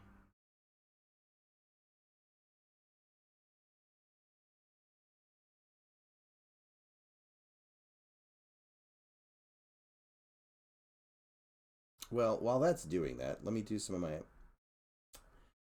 end of stream stuff. Get that out of the way early. Well, hopefully early.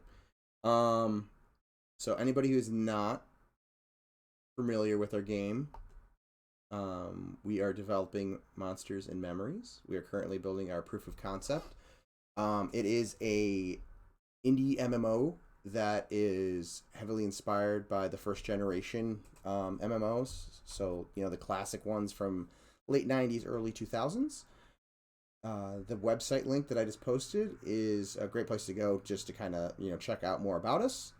And we'll be doing some updates and getting class descriptions and races and stuff like that on there at some point in the near future. You are also welcome to join our Discord.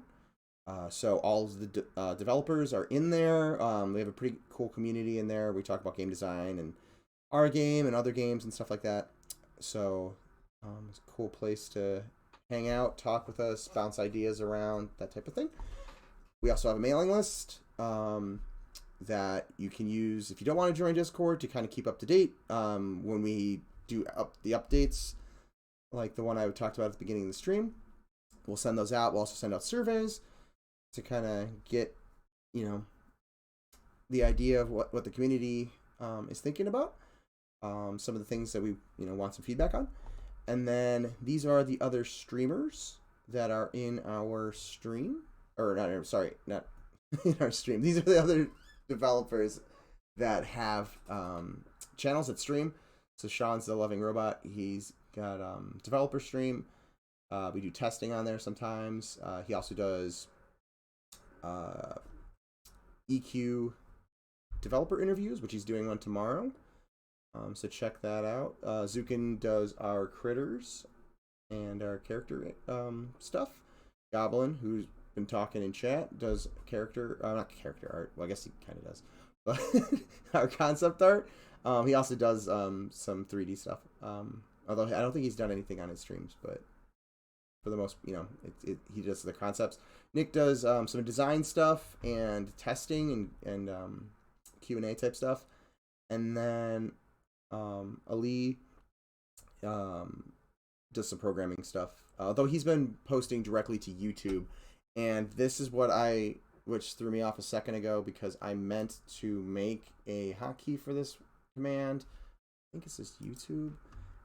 If you are behind, does this work? Yes, I need to actually make a button for that on my stream deck though. But if you're behind on any of my VODs, obviously you can watch them here, but we have playlists set up there for all of the streams. Ali's been posting a 6-part series about designing a small little shooter game. It's kind of like I said, like an educational series that kind of is coinciding with Global Game Jam. So check that out as well. All of the videos, if you want one place to go, this one after I close up my stream will be on there. If you are on there, remember to like and subscribe, and comment below and all that YouTube stuff. But other than that, let's see. Is this still? There's something weird going on. Let me close that. And we'll try it one more time.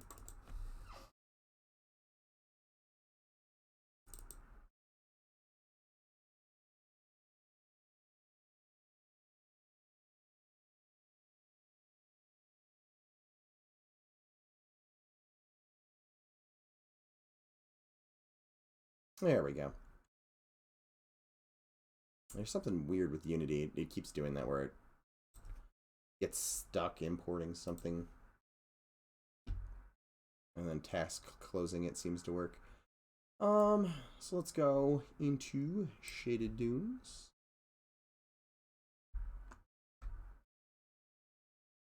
And I'll plop this down over here. I actually did not scale this. I need to see his most recent one, but yeah, his videos are actually really good. I like them a lot. And where is my props folder? Models.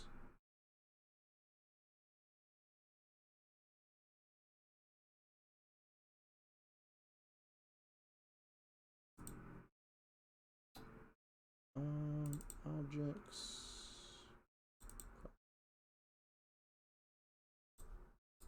And we will import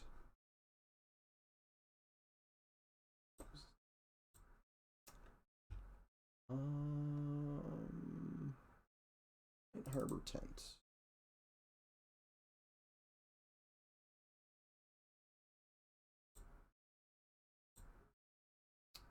Okay. And the collider, and I'm sure this is going to be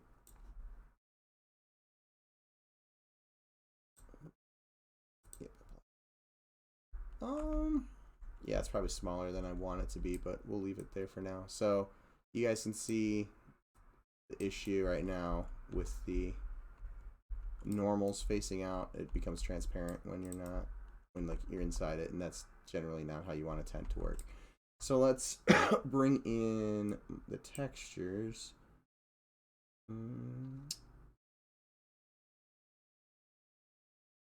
Texture. Fabric. Let's bring in my new fabric.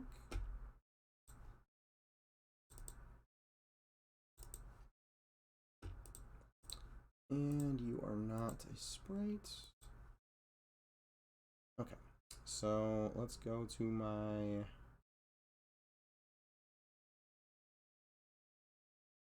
materials. And let's go to fabric. Fabric new. Duplicate this one.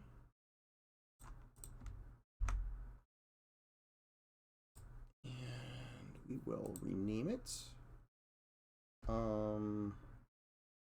Harbor tent 01 mat. Okay.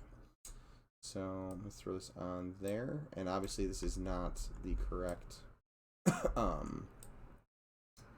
color for it. We need to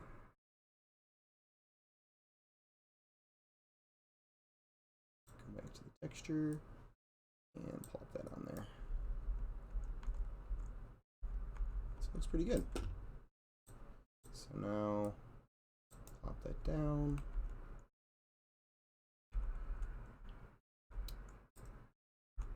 Did I not fix it on this one? Hold on a second. That's a normal map. That's a normal map. That is blowing out that texture. What is going on?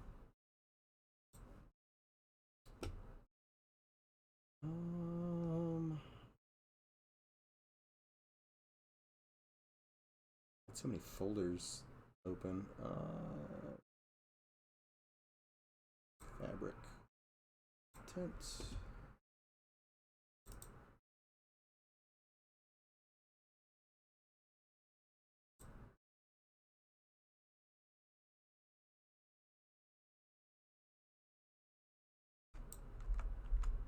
Oop, you know what? There, that's what it is. Hold on. I saw that.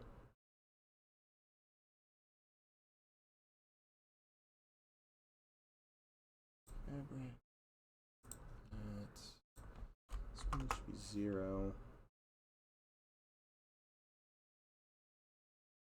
Oh, you know what? I think I just started throwing these back into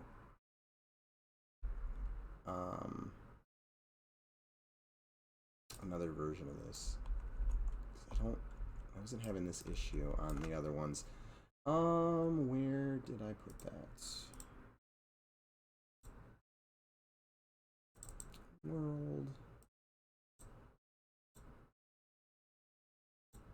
Ah, here we go.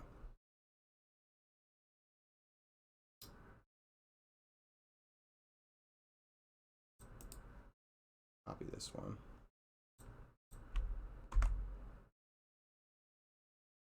And I'll put this in the fabric folder.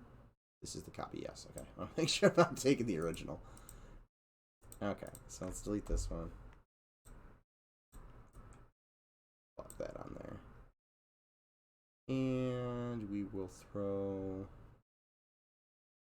our texture back on. So that was the vertex colored one, which I think I need to redo anyways.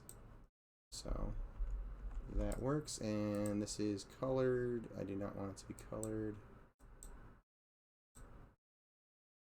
So there we go. So now that it's double-sided, it is not transparent anymore.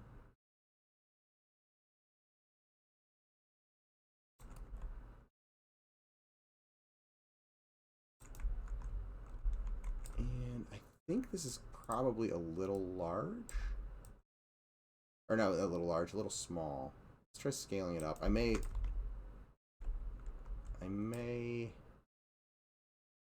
actually, let's just leave it this and we'll see what that looks like. Hit save. And actually, you know what? I have a better idea. Put one here for now. And scale one up by 25%. See which one looks and feels better. Because I did not I laid the picture out last night and I did not actually like measure out the stuff. I just kind of eyeballed it because I was half awake. What do you have the near clip set to for your player camera? That I do not actually know. That would be a question for Ali. I have not touched the character settings at all. So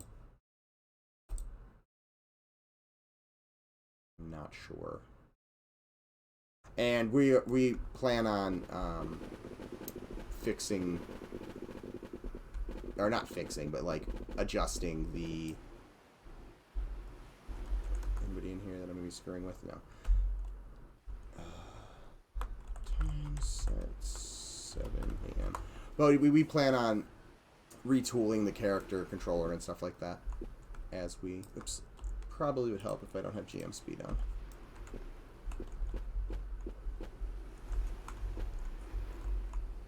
Ooh, that's it's a little tight. So this collision off.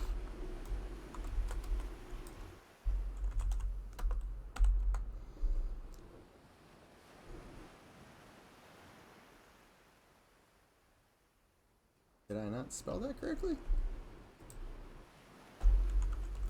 Which would totally not be out of character for me. Collision off. There we go.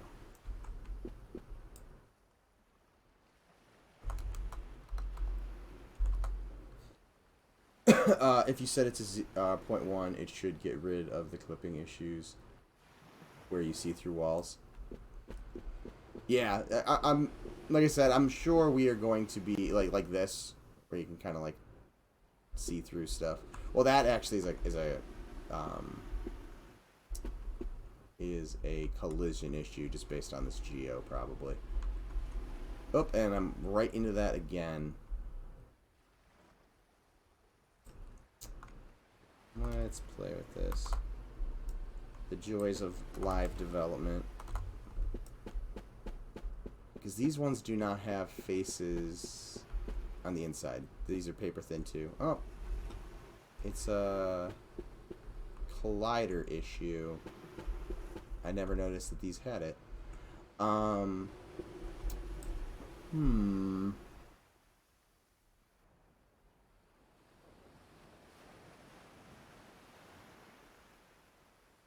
have to figure out how to do the collision on the two-faced.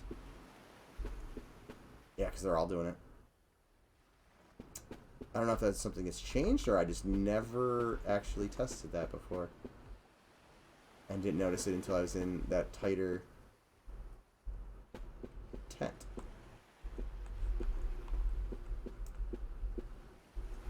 So I'll have to play around with the collision on that for sure. I may have to actually model a collision mesh for that myself that's double-sided. But that will be something I will do another day. But yeah, that's something that's more complex like this, or these like thinner planes are probably going to need hand-done collisions. But this actually doesn't feel too bad. I like the one that's like 25% larger. Because it feels like, you know, well, granted, again, Capsule Guy here is a little girthier than our player character is going to be. Oh, I have fly mode on.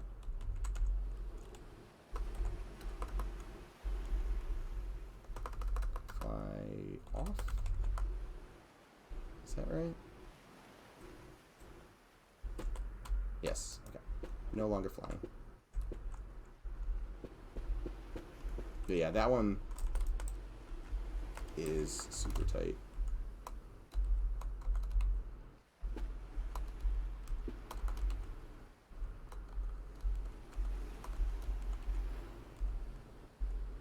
There we go.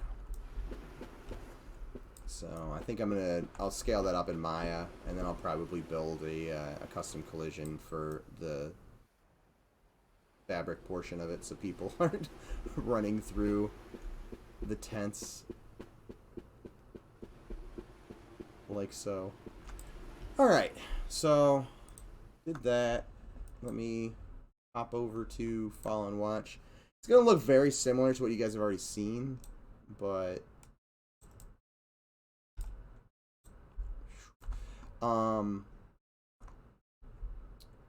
this has all been kind of redone with Pro Builder. So I cleaned up some of the weird stuff that was hanging off. I still need to play around with these UVs over here to kind of get this to flow better, but for the most part, everything, the seams and stuff are gone, and there was some Z fighting and stuff like that, so that's all been taken care of for now.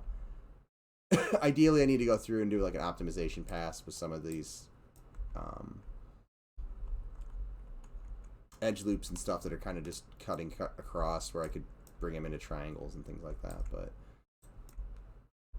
it's all been kind of played with cleaning that stuff up. And then I also, to reflect some of the images that Sean had posted late November, early December, something like that. The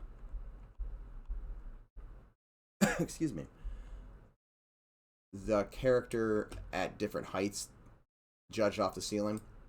We liked the one that was like 1.6, so 60% larger. So I kind of brought the ceiling down a bit to try to match that. So we haven't actually gone in here and played around with it since I did this, since I finished it and pushed it yesterday. Well, I pushed the update yesterday. The Geo had been sitting in there for a day or so, but finally took the other stuff out. But yeah, so same layout, just a little bit more clean in terms of the Geo.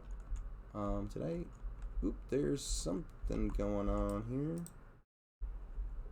Is that...